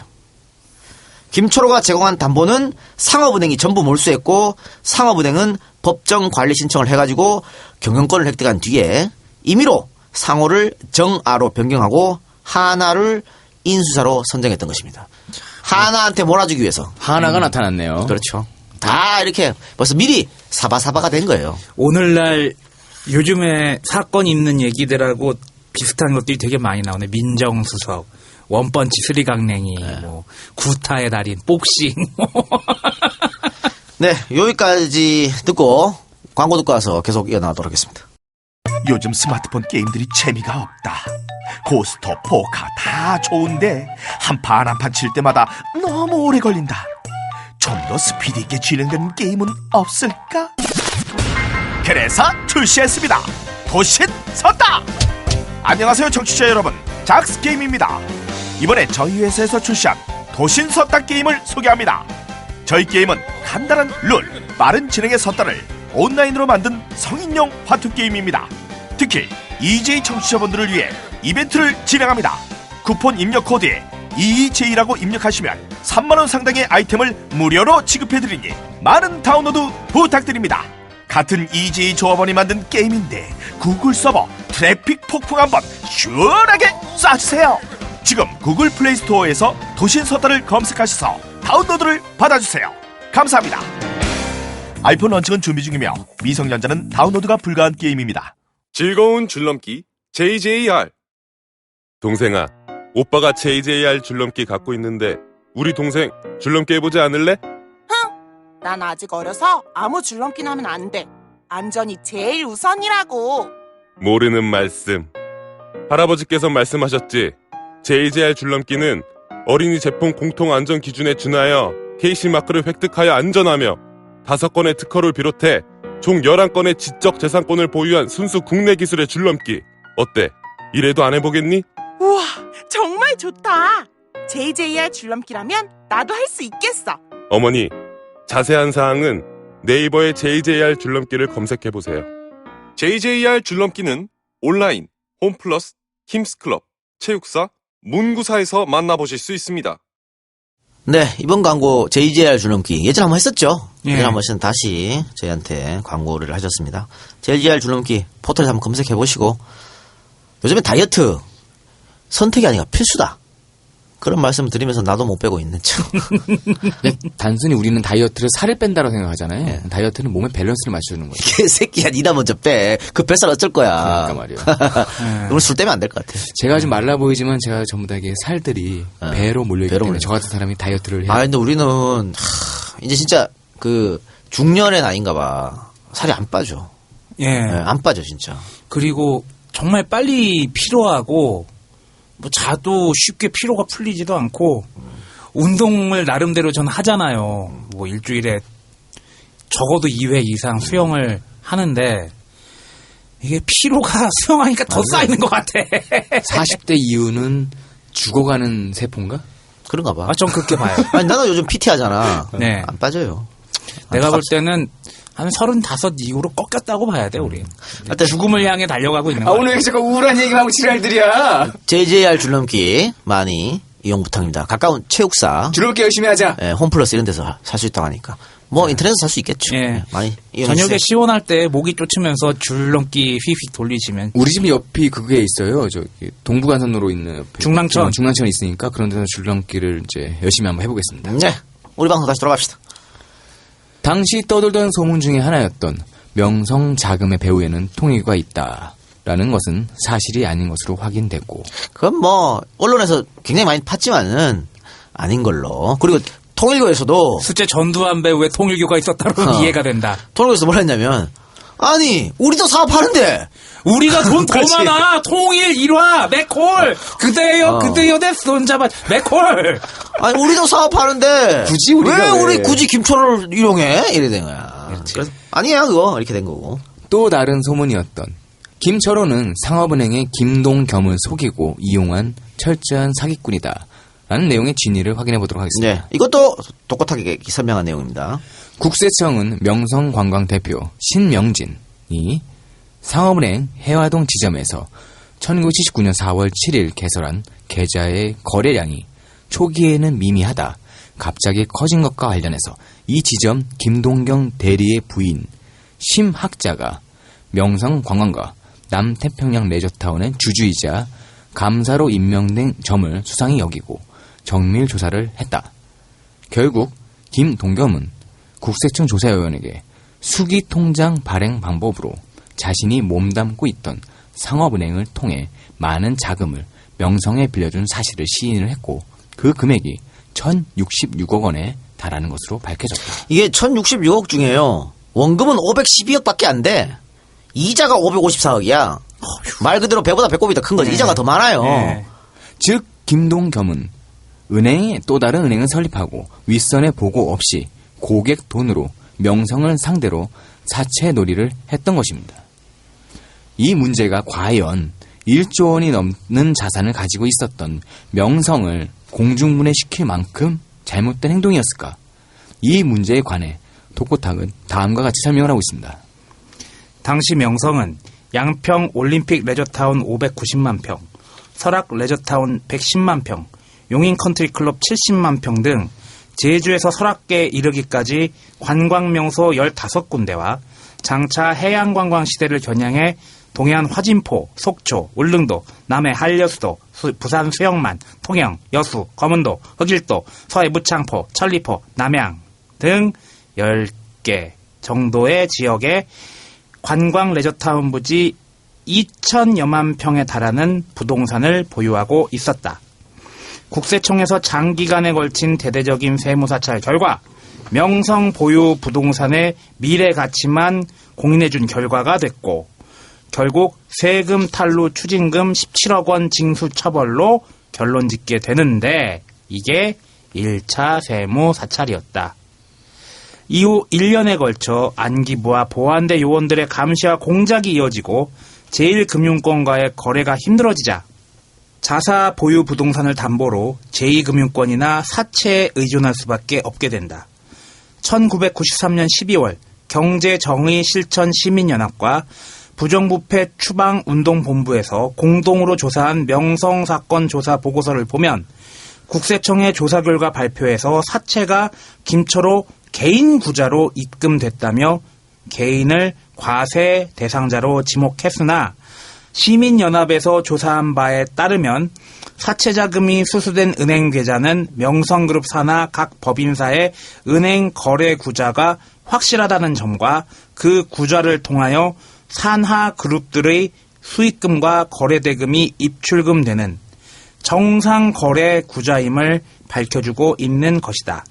즉, 법인 구좌를 통해 입금됐다는 점과 사채에 대하여 법인의 부동산을 담보로 하여 조달했다는 점에서 하자가 있을 수 없다는 점을 말하고 있으며, 당시 국세청에서는 사채자금이 입금됐다는 사실만으로 엄연한 법인 계좌를 김초로 개인 구좌로 명목을 탈바꿈시켜 언론에 발표한 것은 명백한 허위임을 지적해주고 있는 것이다.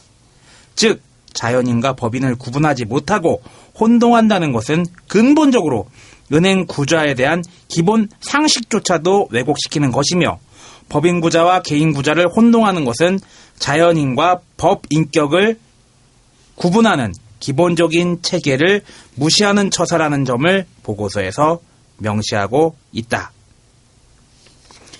따라서 법인체의 대표이사가 법인체의 구좌에서 법인체에 소요될 자금을 출금하는 행위가 어째서 횡령이 되느냐고 보고서에서는 의문을 제기하는데, 지금 누가 봐도 상식적으로 이해할 수 없는 일이 당시에는 만연하고 있었던 셈이다. 두 번째로 경제정의실천시민연합의 보고서는 사채 조달을 위해 제공된 담보가 모두 명성그룹 산하 각 법인기업체의 부동산이나 자산이었음을 명시하고 있다. 법인이 자금 조달의 주체가 되어 법인 보유의 자산을 담보로 법인 계좌로 입금을 받았는데 문제될 것이 무엇인가 하며 의문을 제기하는 것이다. 만약 개인 명의로 개인 자금을 조달하면서 법인의 자산을 담보로 제공했다면 형사처벌이 되겠지만, 그것이 아니기에 개인이 아닌 법인이 법인의 자산을 통해 변제 수단이 되어야 한다는 매우 상식적인 지적을 하는 것이다. 이건 뭐 누가 봐도 뻔한 거잖아요. 그런데 검찰과 세무당국에서 그렇게 한 것은 역시 이걸 없애려고, 하나에 주려고. 그냥 귀에 가면 귀걸이, 코에 가면 코를 때려 맞추는 거죠. 그러니까 법인 명의에서 돈이 왔다 갔다 했는데 이거 김초로 개인 거다라고 얘기를 해버린 거죠. 그러니까 빨갱이를 존나 싫어한다고 하면서 빨갱이 짓거리를 하고 있는 거야. 그렇죠. 그렇잖아. 네. 여기가 씨발 뭐 자본주의 국가야 지금 이게? 정권이 마음에 안 든다고 그냥 확 그냥 이렇게 해서 딴 데다 줘버리고. 이 법인하고 개인하고 구분 못하는 거는 참 위험한 일이거든요. 근데 뭐 지네가 야마를 박아놓고 그렇게 하는 거지. 해버리면 그렇지. 자, 실제로요. 1987년 7월에 있었던 명성사건 대법원 민사 판결에서도 방금 똑같하게 그냥 같은 취지의 판결을 내렸습니다. 대법원 판결대로라면 김초로가 형사재판에서 받은 횡령 혐의는 무죄가 되는 것이죠. 그러니까 이제 웃긴 게 형사에서는 횡령 혐의 유죄 때렸거든. 민사에서 무죄가 난 거야. 야, 이거 그러면은 한장 빵에는 가는데 벌금은 안 되겠다. 형사에서는 조각을 때린 거고 밑에서는 못 맞는 거고. 아, 빵에는 가는데 죄가 없어. 저기 돈 물어주거나 위자료 같은 거는 이제 안 줘도 되는. 아니 근데 이게 미사재판이 나중에 일어났고 미사재판 대법원까지 갔기 때문에 네. 이건 앞에 거 잘못됐다고 해야 되는 거죠. 이해할 수 없는. 뭐 우리나라에 그런 게 한다 굉장히 그러니까.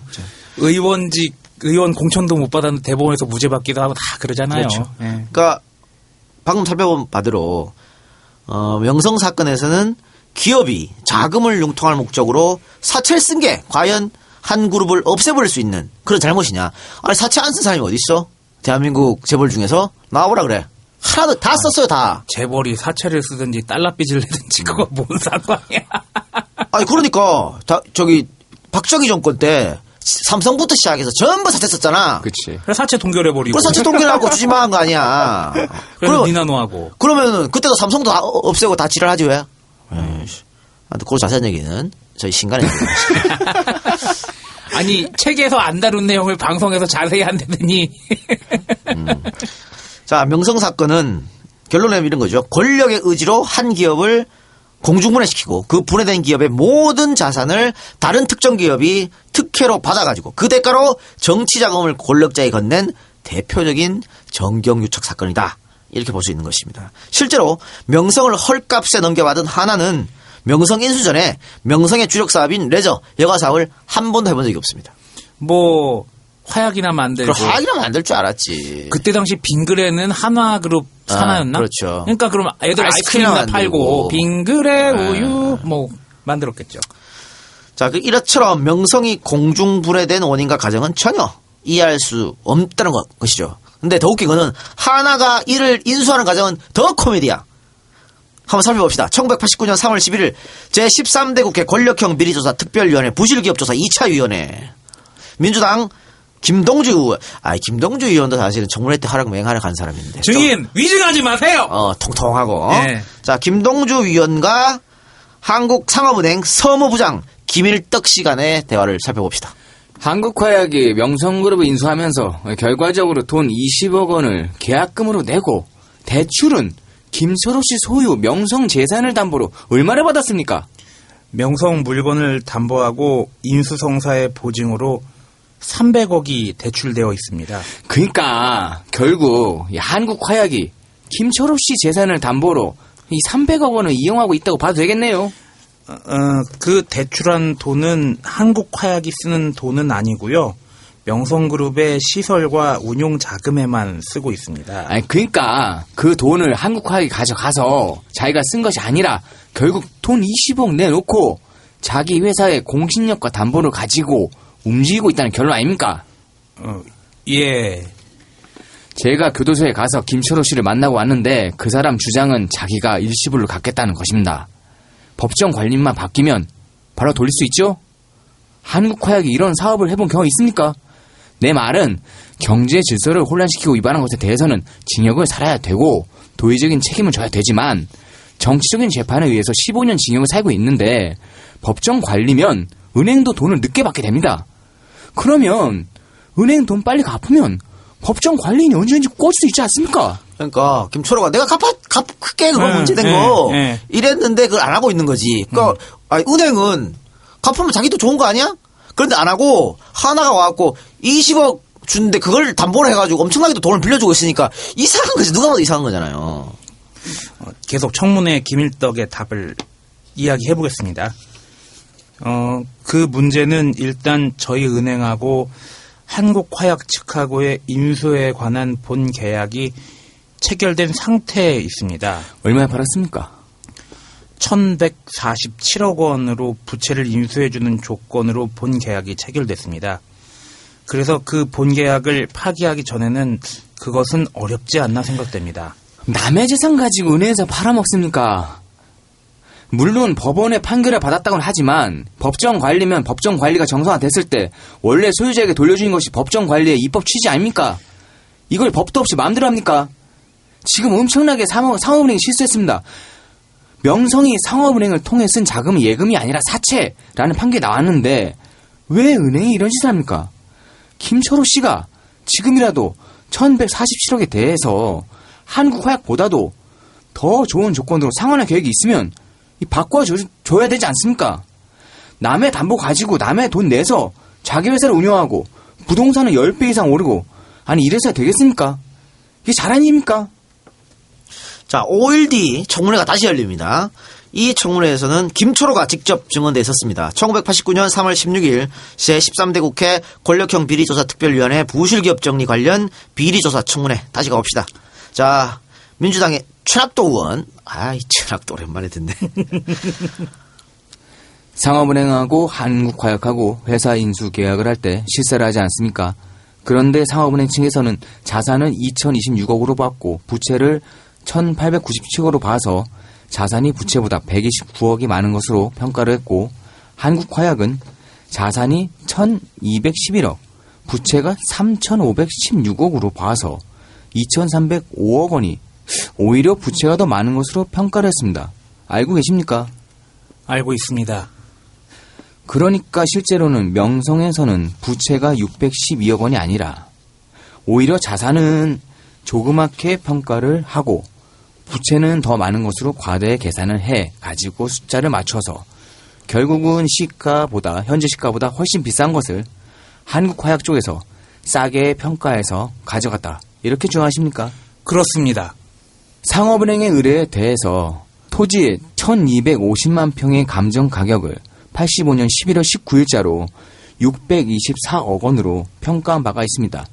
그리고 명성이 88년 12월 기준으로 조사한 것을 2,333억 원이 넘는다고 주장하고 있습니다. 그래서 명성은 지금 자산이 3,500억 원이나 된다고 그러는데 부채 2,000억 원을 갚고도 1,500억 원의 자산이 있다. 이렇게 주장합니까? 토지평가에 대해서는 조금 말씀을 드리자면 우리 골프장 36홀이 있는 64만 평 되는 용인 골프장을 얼마로 평가를 했냐 하면은 평당 2,400원으로 평가를 했습니다. 그리고 팔공산 그러니까 대구 근처에 있는 팔공산 일대 49만 평짜리를 평당 7원에 평가를 했습니다. 그리고 남양만 그 화성군 성원리에 있는 35만 평 되는 것을 저희가 살 때 가격의 4분의 1 평당 500원에 평가를 했는데 아마 거기는 80억 정도 더 이상이 되지 않을까 생각되고요. 양평에 약 310만 평 되는 우리 올림픽 레저타운을 건설하려고 했던 그 부지 거기를 이 사람들이 6,000원, 9,000원 평당 가격을 그렇게 봤습니다. 그런데 이것은 우리가 샀던 가격의 절반 가격으로 본 거죠. 그러니까 땅이 명성의 재산이 있는데 어떤 땅의 가치를 이제 절반으로 보고 어떤 완전 거는 평가를 다 깎아내린 거지. 4분의 1로 후려치고 싸게 해야 하나가 돈을 적게 들고 갖고 갈 거 아니야. 그렇지. 도시를 인수했을 때 기업을 인수했을 때 싸야지 자기네 돈이 들드니까. 그러니까 이 쓰레기 같은 건데 아우. 아니 그러니까 산 가격보다 낮게 평가했다 이 말입니까? 그러니까 평가하는 기준이 내무부 고시 가격도 아니고 또 시가는 더더군다나 아니고 감정 가격도 아니고 아니 좌우지간에 이해가 곤란한 그런 평가를 해가지고 그 사람들이 624억을 만들어 놓은 거죠.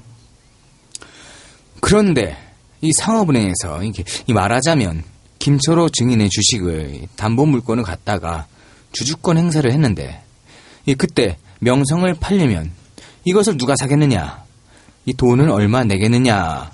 이 경선을 통해서 인수업체를 선정해야 할 텐데 이 상업은행이 전혀 경선을 통하지 않고 한국화약하고 단둘이 수의계약을 해버린 거죠. 입찰을 안 했다는 얘기죠.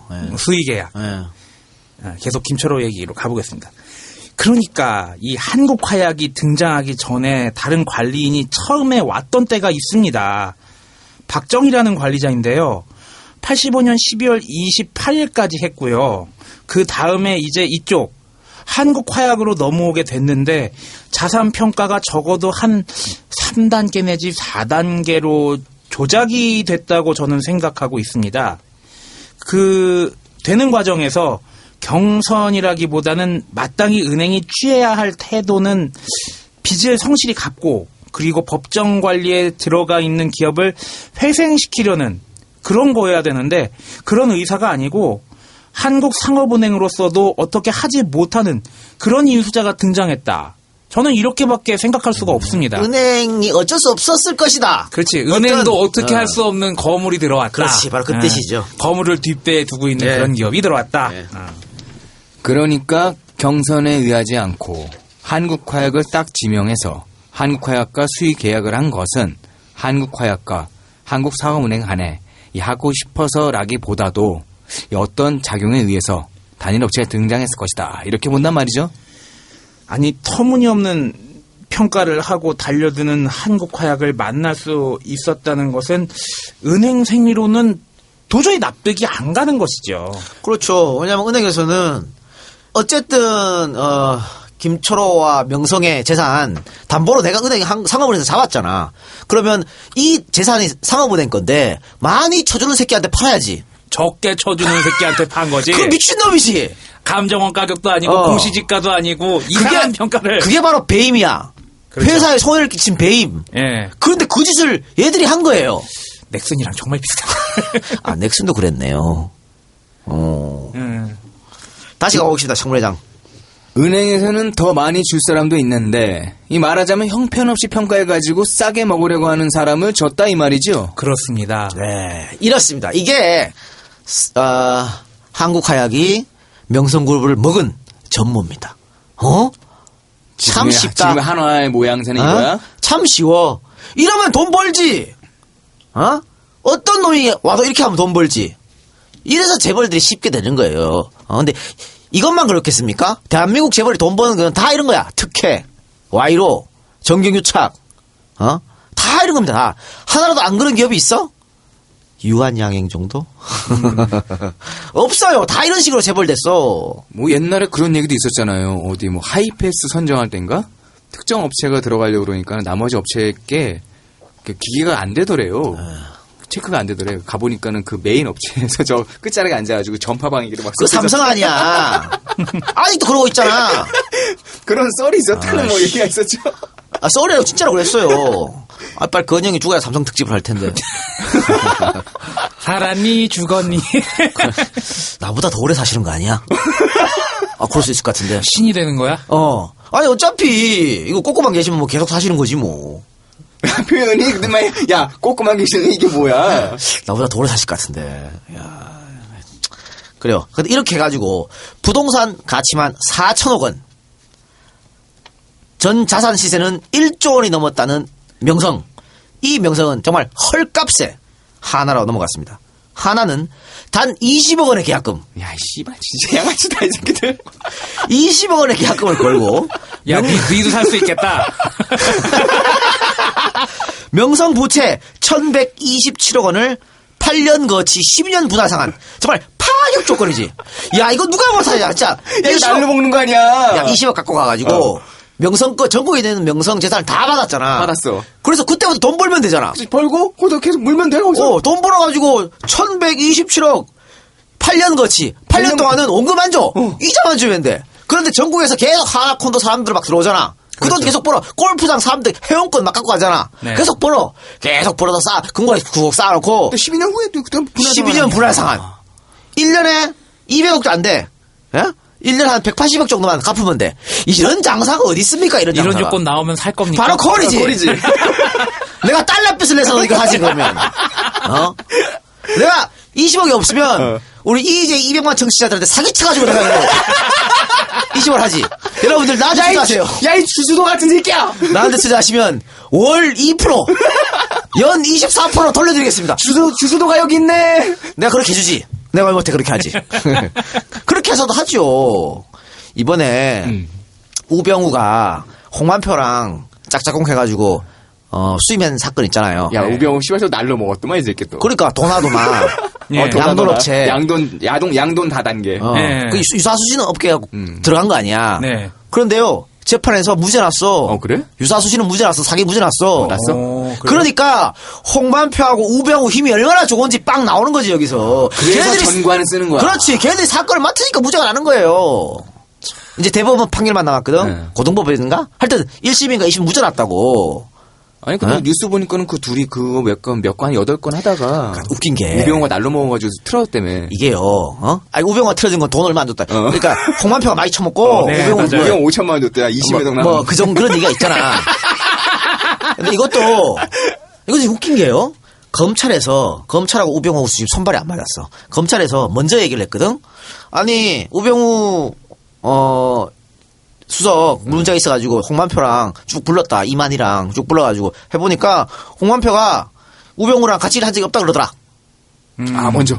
근데 같은 시각 우병우가 기자들 불러가지고 한 건 했어. 야, 씨발 이게 스텝이 맞아야 되겠지. 쓰레기들아. 이 검찰 쓰레기들아. 참. 근데 검찰도 우리가 이해를 해야죠. 왜냐면 우병우 소락이 있거든. 그렇죠. 나부터 검찰 인사권 다 날아가. 그러니까 먼저 가서 연관했다 얘기 못 할 거 아니야. 그러니까. 그래서 지금 이렇게 헛발질을 한 거예요. 웃긴 놈들. 사기를 쳐도 손발이 맞아야 치는 거 아니야. 그러니까 사기나 바람은 정말 머리 좋은 사람만 할 수 있어요. 아무나 못 쳐요. 안 그러면 그냥 딱 걸려요.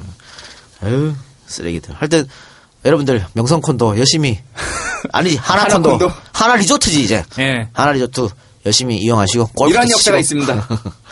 골프 칠 때마다 혹은 리조트 이용할 때마다 한번 생각을 해보시기 바랍니다. 아, 이 옛날에 김철호 거였구나. 네, 지나가다가 쓱 보이면은 여기 김철호 씨 거였다면서요? 그러면은 청계산 자락에 묻히시죠. 그 프론트 가서 얘기하세요. 여기 김철호 거 아니에요?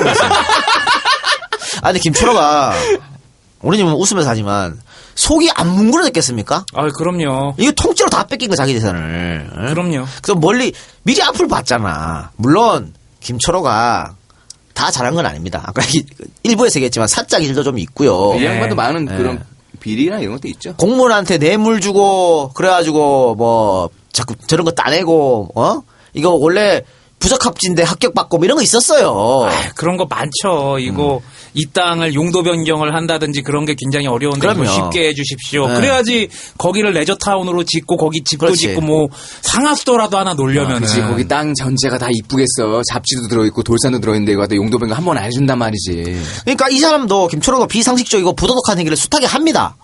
에? 담당 공무원 뇌물 주고 청탁 이권 챙기고 한 가지 예를 들어볼까요? 이 양반이 공무원한테 접대를 해요. 왜? 콘도 건축 허가해달라고. 그래서 이 뇌물 받은 공무원이 김철호한테 코치까지 해. 콘도 질 때요. 콘도라고 해서 짓지 말고요. 호텔 별관을 하고 일단 신청을 해요. 그러면 나와요. 허가. 이렇게 코치까지 해줬다니까. 일단 그렇게 하신 다음에요. 나중에. 그렇지. 바꾸면 돼요. 이렇게 된 거죠. 참 돈으로 엮인 끈끈한. 그런데 그렇다고 하더라도 그 죄가 있으면 그 죄만큼 처벌하면 되지. 네. 벌금 때리고 그게 깜빡에 넣을 죄이면 깜빡에 넣고. 근데 그렇다고 해서 이 1조나 되는 거를 달랑 20억에 갖다 바치는 것은 용도 변경 뭐 하나 잘못했다고 기업을 빼서 말이 안 되는 거죠. 그러면 나만 할 기업가가 없겠네요. 그리고 인간적으로 말이죠. 우리 복싱 김 선생께서는 복싱 김? 복싱 김 선생께서는 인간적으로 김철호랑 김철호나 김철호 아들을 좀 줘야 되는 거 아니야? 그렇지. 나 같으면 진짜 그렇게 하겠다. 솔직한 얘기로 쓱 불러가지고 뭐 옛날에 내가 원했던 게 아니야. 뻐꾸가 시켰어 라든가. 그렇지. 근데 당신들 때 우리가 이렇게 컸으니까 뭐 이렇게 좀 먹고 살게끔. 아니 그 양반 하나이글스 평생 이용권 뭐 이런 거 해주는 거야. 아니 청계산에 묻은 다음에 나중에 꺼내가지고 같이 뭐 폭탄주 한 잔씩 먹였다면서요. 아이 자 지난 일이 있고 이제 뭐 지난 일이 지금 존나 펴놓고 지난 일이 있죠. 아이씨 진짜. 이 복싱 김 선생 이게 좀 아닌 것 같아. 맨날 의리 찾는데 이거 진짜 의리하는 이게 의리 아니야? 이거 뭔가 김철호나 김철호 아들한테 뭐 해주는 게? 지금 김철호가 계속 제기하려고 하는데 실패하잖아요. 그리고 또 한 번 또 사기 혐의를 또 한 번 받았어. 이게 베이스가 약한 사람들은 치고 올라가기 힘들지. 뭐 저축은행 어디 인수전에 끼어들었다 실패하고 엄청. 저기 오투리조트라고 강원도에 완전 골칫덩어리 리조트가 하나 있거든요.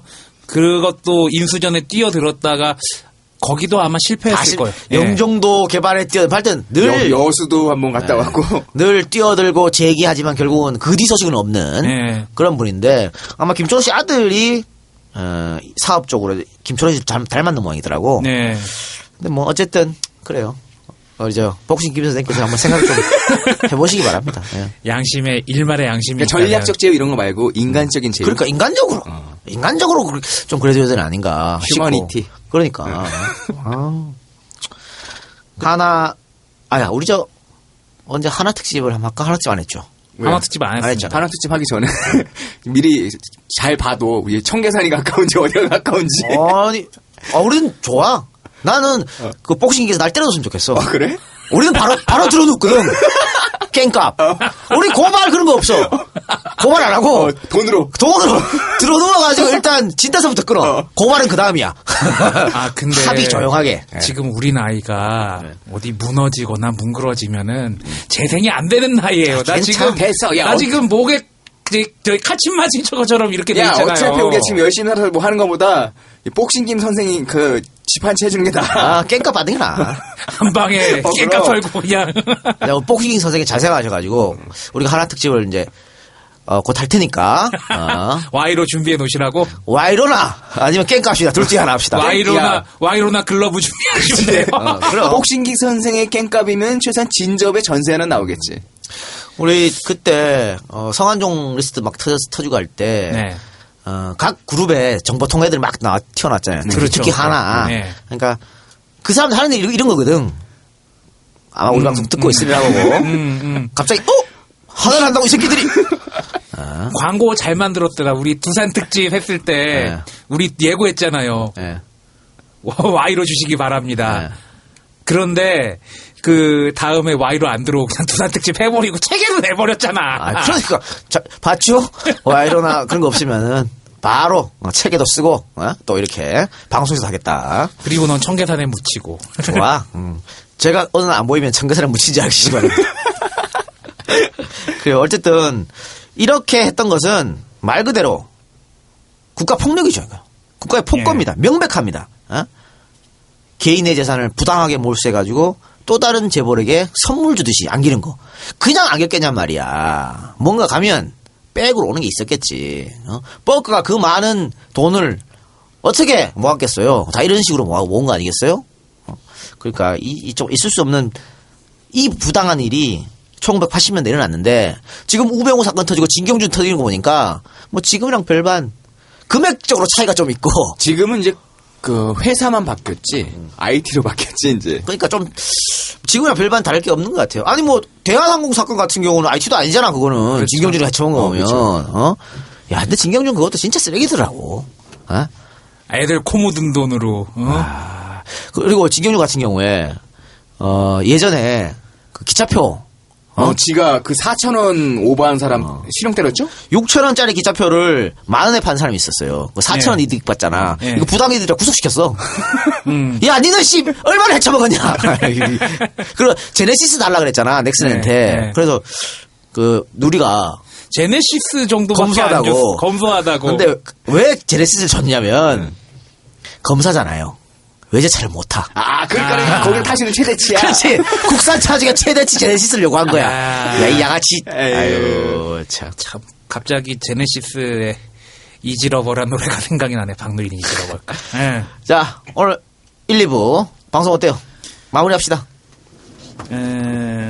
독재에 의해서 정경유착이 생겨났고 그로 인해서 희생된 기업에 대한 얘기를 했는데 이때 생긴 정경유착이 천민 자본주의를 점점 발달시켰고 이 천민 자본주의가 선거 때 잘못된 선택을 하게끔 해서 10년이 이제 다 지나가죠. 이제 9년 정도 지나지 않았나 그런 생각이 들었습니다. 예, 이상입니다. 네.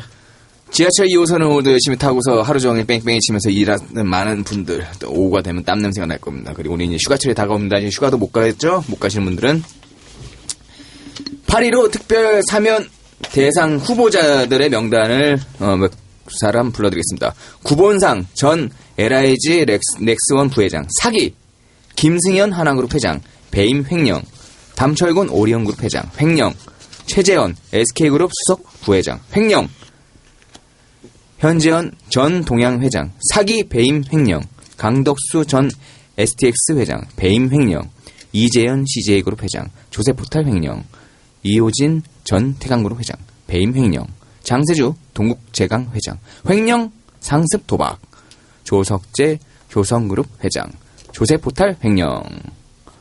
이분들은요 8월 15일날 국민 대화합을 위해서 그리고 망가져버린 경제의 활성화를 위해서 이분들이 나오신다고 합니다. 재벌들은 그들만의 세상 속에서 열심히 살고 있고 우리는 또 열심히 땀을 흘리고 살고 있는 매우 이중적인 구조. 족같다고 욕만 할 게 아니라 언젠가는 요 구조를 좀 바꿀 수 있는 그런 좋은 세상이 오기 꿈만 꾸고 있습니다. 이상입니다. 네, 휴가 얘기 나왔으니까 사실 우리야 뭐 휴가 안 가고 방송하면 되는데 안가 직원들이 문제잖아. 지금 얼굴들이 안 좋아. 안가 직원들 휴가를 가야 되는데 그래서 제가 금토일 가라 그랬거든.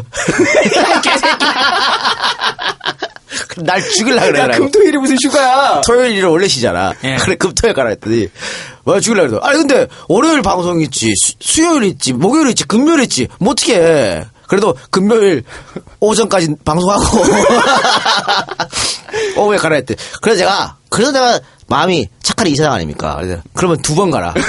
금토일 금토일 2번 가라. 근데 어떡합니까? 어떻게 그러면 이제 밖에 직원들 열심히 일하고 계시는데 4분이나 지금 5명이네요. 5명이나 일하고 계시는데 지금 우리 직원 중에 한 명이 양손으로 내가 정확히 빠큐했어? 빠큐를 날린 것 같은데 이사장한테 빠큐를 했어 지금? 무조건 그만 다니고 싶어? 아마 그만 다니고 싶을 거예요.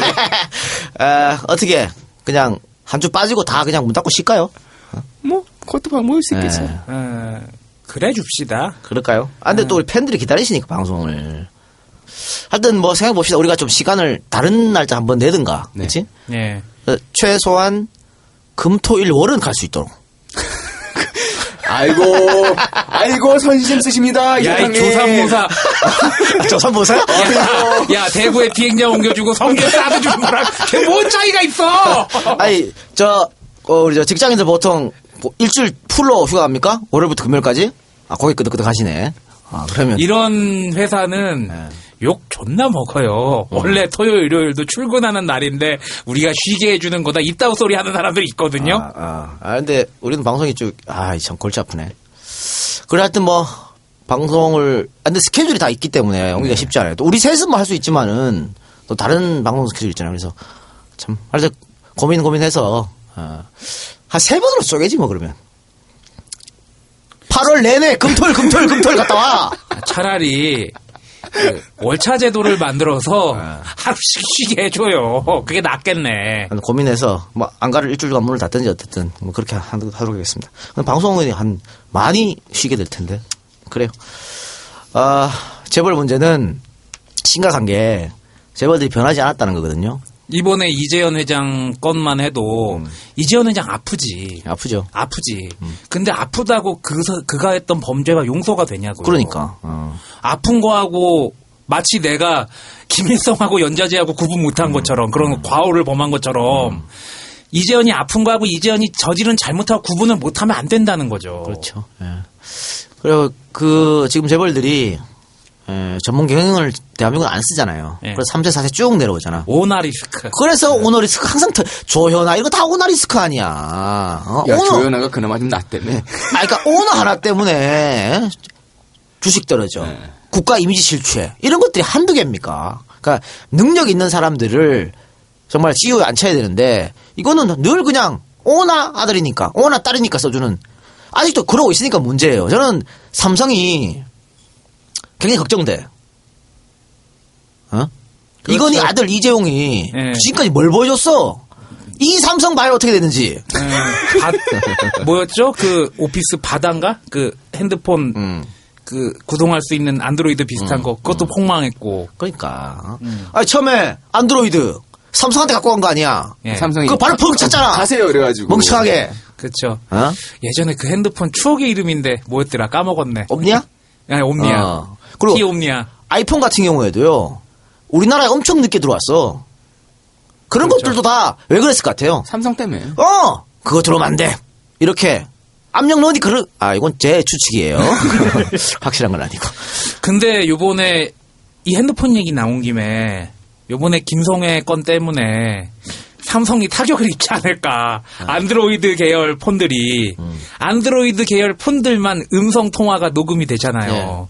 그로 인해서 이제 음성 통화를 금지시킨다 뭐 그런 OS를 바꿔야 된다 뭐 그런 얘기가 나오지 않을까. 저는 아이폰인데 그래서 저는 바꾸려고 이제. 녹음되는 걸로. 녹음되는 걸로. 하도 욕을 먹으니까. 와서 그런 거 김성애처럼 깔라고. 이럴 수도 있겠지. 이게 청와대에서 이제 의원들한테나 누구한테 전화할 때 폰 뭐예요? 그래서 안드로이드인데 이거 끌어. 그럴 수도 있지 않을까 싶습니다. 그리고 오너리스크 얘기 나온 김에 좀 딴 얘기하면은 넥센 히어로즈가 지금 오너리스크가 걸릴 가능성이 있고 또 IT 기업 하니까 NC에서 또 안타깝게도 승부 조작을 한 투수가 나와가지고 또 야구판이 좀 골치 아프게 됐네요. 걔들은 진짜 돈 자기들이 조금만 몇 년만 열심히 하면 FA에서 훨씬 많은 돈을 벌 수 있잖아. 그 몇천만 원 때문에 자기 속이고 팬 속이고. 아유. 원인이 뭔 것 같아요? 돈 때문이지. 학교 다닐 때 공부만 해가지고, 운동만 해가지고 그런 거에 대해서 교육이 좀 안 돼서 그런 거. 아니, 그거는 운동하고 상관없는 거죠. 그냥 개인의 문제예요? 나쁜 짓 하면 안 되는 건 너무 당연한 거 아니에요? 그러니까 승부를 조작한다는 것 자체가 말이 안 되지. 이거는 여기 학계로 치면 논문 대신에 대피를 해주거나. 논문 조작하거나. 그럼 뭔 차이가 있어요? 그러니까 사실상 결여했다는 죄의식의 부재 뭐 이런 걸 수도 있잖아. 그게 죄라는 거 인지를 못할 수도 있다니까. 그러면 논문 조작한 사람은 그 사람은 그런 사람들이 아까 얘기했던 그 운동 선수들이 그런 것들이 결여됐을 땐 그럴 수도 있지. 나는 솔직히 운동선수라고 해서 뭐 공부 안 했다고 사회성이 결여됐으리라 뭐 그렇게까지는 생각을 안 하고 싶어요. 워낙에 또 위계 질서가 엄한 데서 소문에 의하면은 서울권 야구팀에 연결되었다는 수도권 야구팀에 연결되었다는 모 선수 같은 경우에는 그 건 때문에 엄청 선배한테 빠따 맞아가지고 뭐 딴 팀으로 갔다는 얘기도 있더구만. 그런 거 치면은 오히려 더 엄격할 수도 있거든요. 그런 게. 네, 세상이 다 대한민국 사회는 부정을 하지 않으면 소위 말하는 돈을 벌고 출세 성공을 못한다는 인식이 전반적으로 깔려 있어요. 천민자본주의. 아니 그것도 내가 그때 충격받았는데 2013년도 조사일 거예요. 2014년 어떤 조사가 있었냐면 청렴도 인식조사였어. 인식조사였는데 30대 이상 이상보다 10대 20대가 그 청렴도가 더 낮아. 깜짝 놀랐다니까. 보고 자란 게 더 심하고. 그러니까 돈이면은 돈 내고 그냥 대충 무마해서 지나가면 되잖아라는 생각이 10대 20대가 더 높다는 그러니까 얘기예요? 설문항이 뭐 여러 가지가 있었는데 예를 들면 예를 하나 들면 이런 거예요. 정직한 방법으로 돈을 적게 벌거나 성공하고 싶습니까? 아니면 조금 부정이 있어도 돈을 많이 벌고 싶습니까? 이것 중에 어느 걸 선택하려니까 젊은 애들이 그래도 장년층은 오히려 그러면 안 된다 쪽이 많았는데 젊은 애들은 반대로 갔다니까. 돈이면 최고다. 그렇게 된다니까. 이 대한민국 전반이 그렇게 깔려 있었어요. 그래서 문제인 것이죠. 그래서 불화요 같은 경우도 결국은 돈 때문에 그런 거 아니야. 팬 뭐 속이고 나만 벌면 되지. 이런 생각들 참 안타까워요. 천민자본주의가 판을 치는 천민 민주주의라고 하는 것들이 또 있고. 근데. 민주주의 네가 얘기했냐? 민주주의의 천민 민주주의가 어딨냐고? 민주주의의 천한 게 어딨냐고? 한나라당 애들이 그렇게 말하고 있잖아. 답답한 놈이지. 예전에 누가 토론 나왔다가 천민민주주의라고. 주성경이 그런 거 아니야? 네. 잘 떨어졌어, 이씨. 그것도 대구에서 뭐 반문화 보여주겠다고. 대구의 화끈한 반문화. 반문화를 네가 알아? 나랑 한번 물을 맞대놓고 얘기해볼까? 누가 대구의 반문화를 더 잘하는지. 알겠습니다. 자, 오늘 방송 마치고 다음 주에는 더 재밌는 주제를 가지고 여러분들 찾아뵙도록 하겠습니다. 그냥 하나 가는 거예요? 모르겠어요. 좀 Y로 들어온 거 봐서? 책이 안 나가면 또 한 번 책에 있는 하나를 한번 하든가. 어쨌든 다음 주에 뵙겠습니다. 자, 엔젤 펀딩 소개하고 방송 마치도록 할게요. 제공, 임미선, 정소영, 남상호, 강릉남으로, 안상보, 이경택 이상입니다. 고맙습니다. 네, 감사합니다. 감사합니다.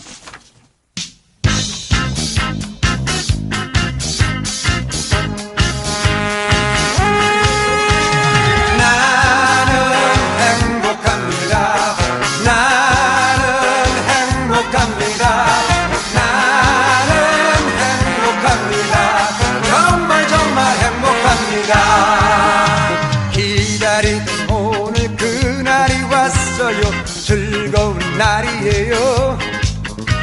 움츠렸던 어깨 답답한 가슴을 활짝 펴봐요.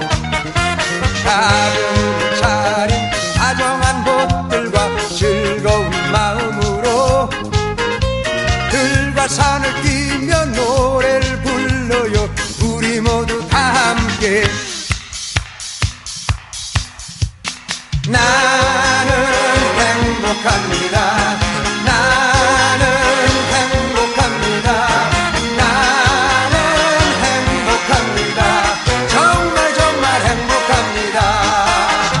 진달래꽃 피는 봄이 지나면 여름이 돌아와요. 쏟아지는 태양 젊음이 있는 곳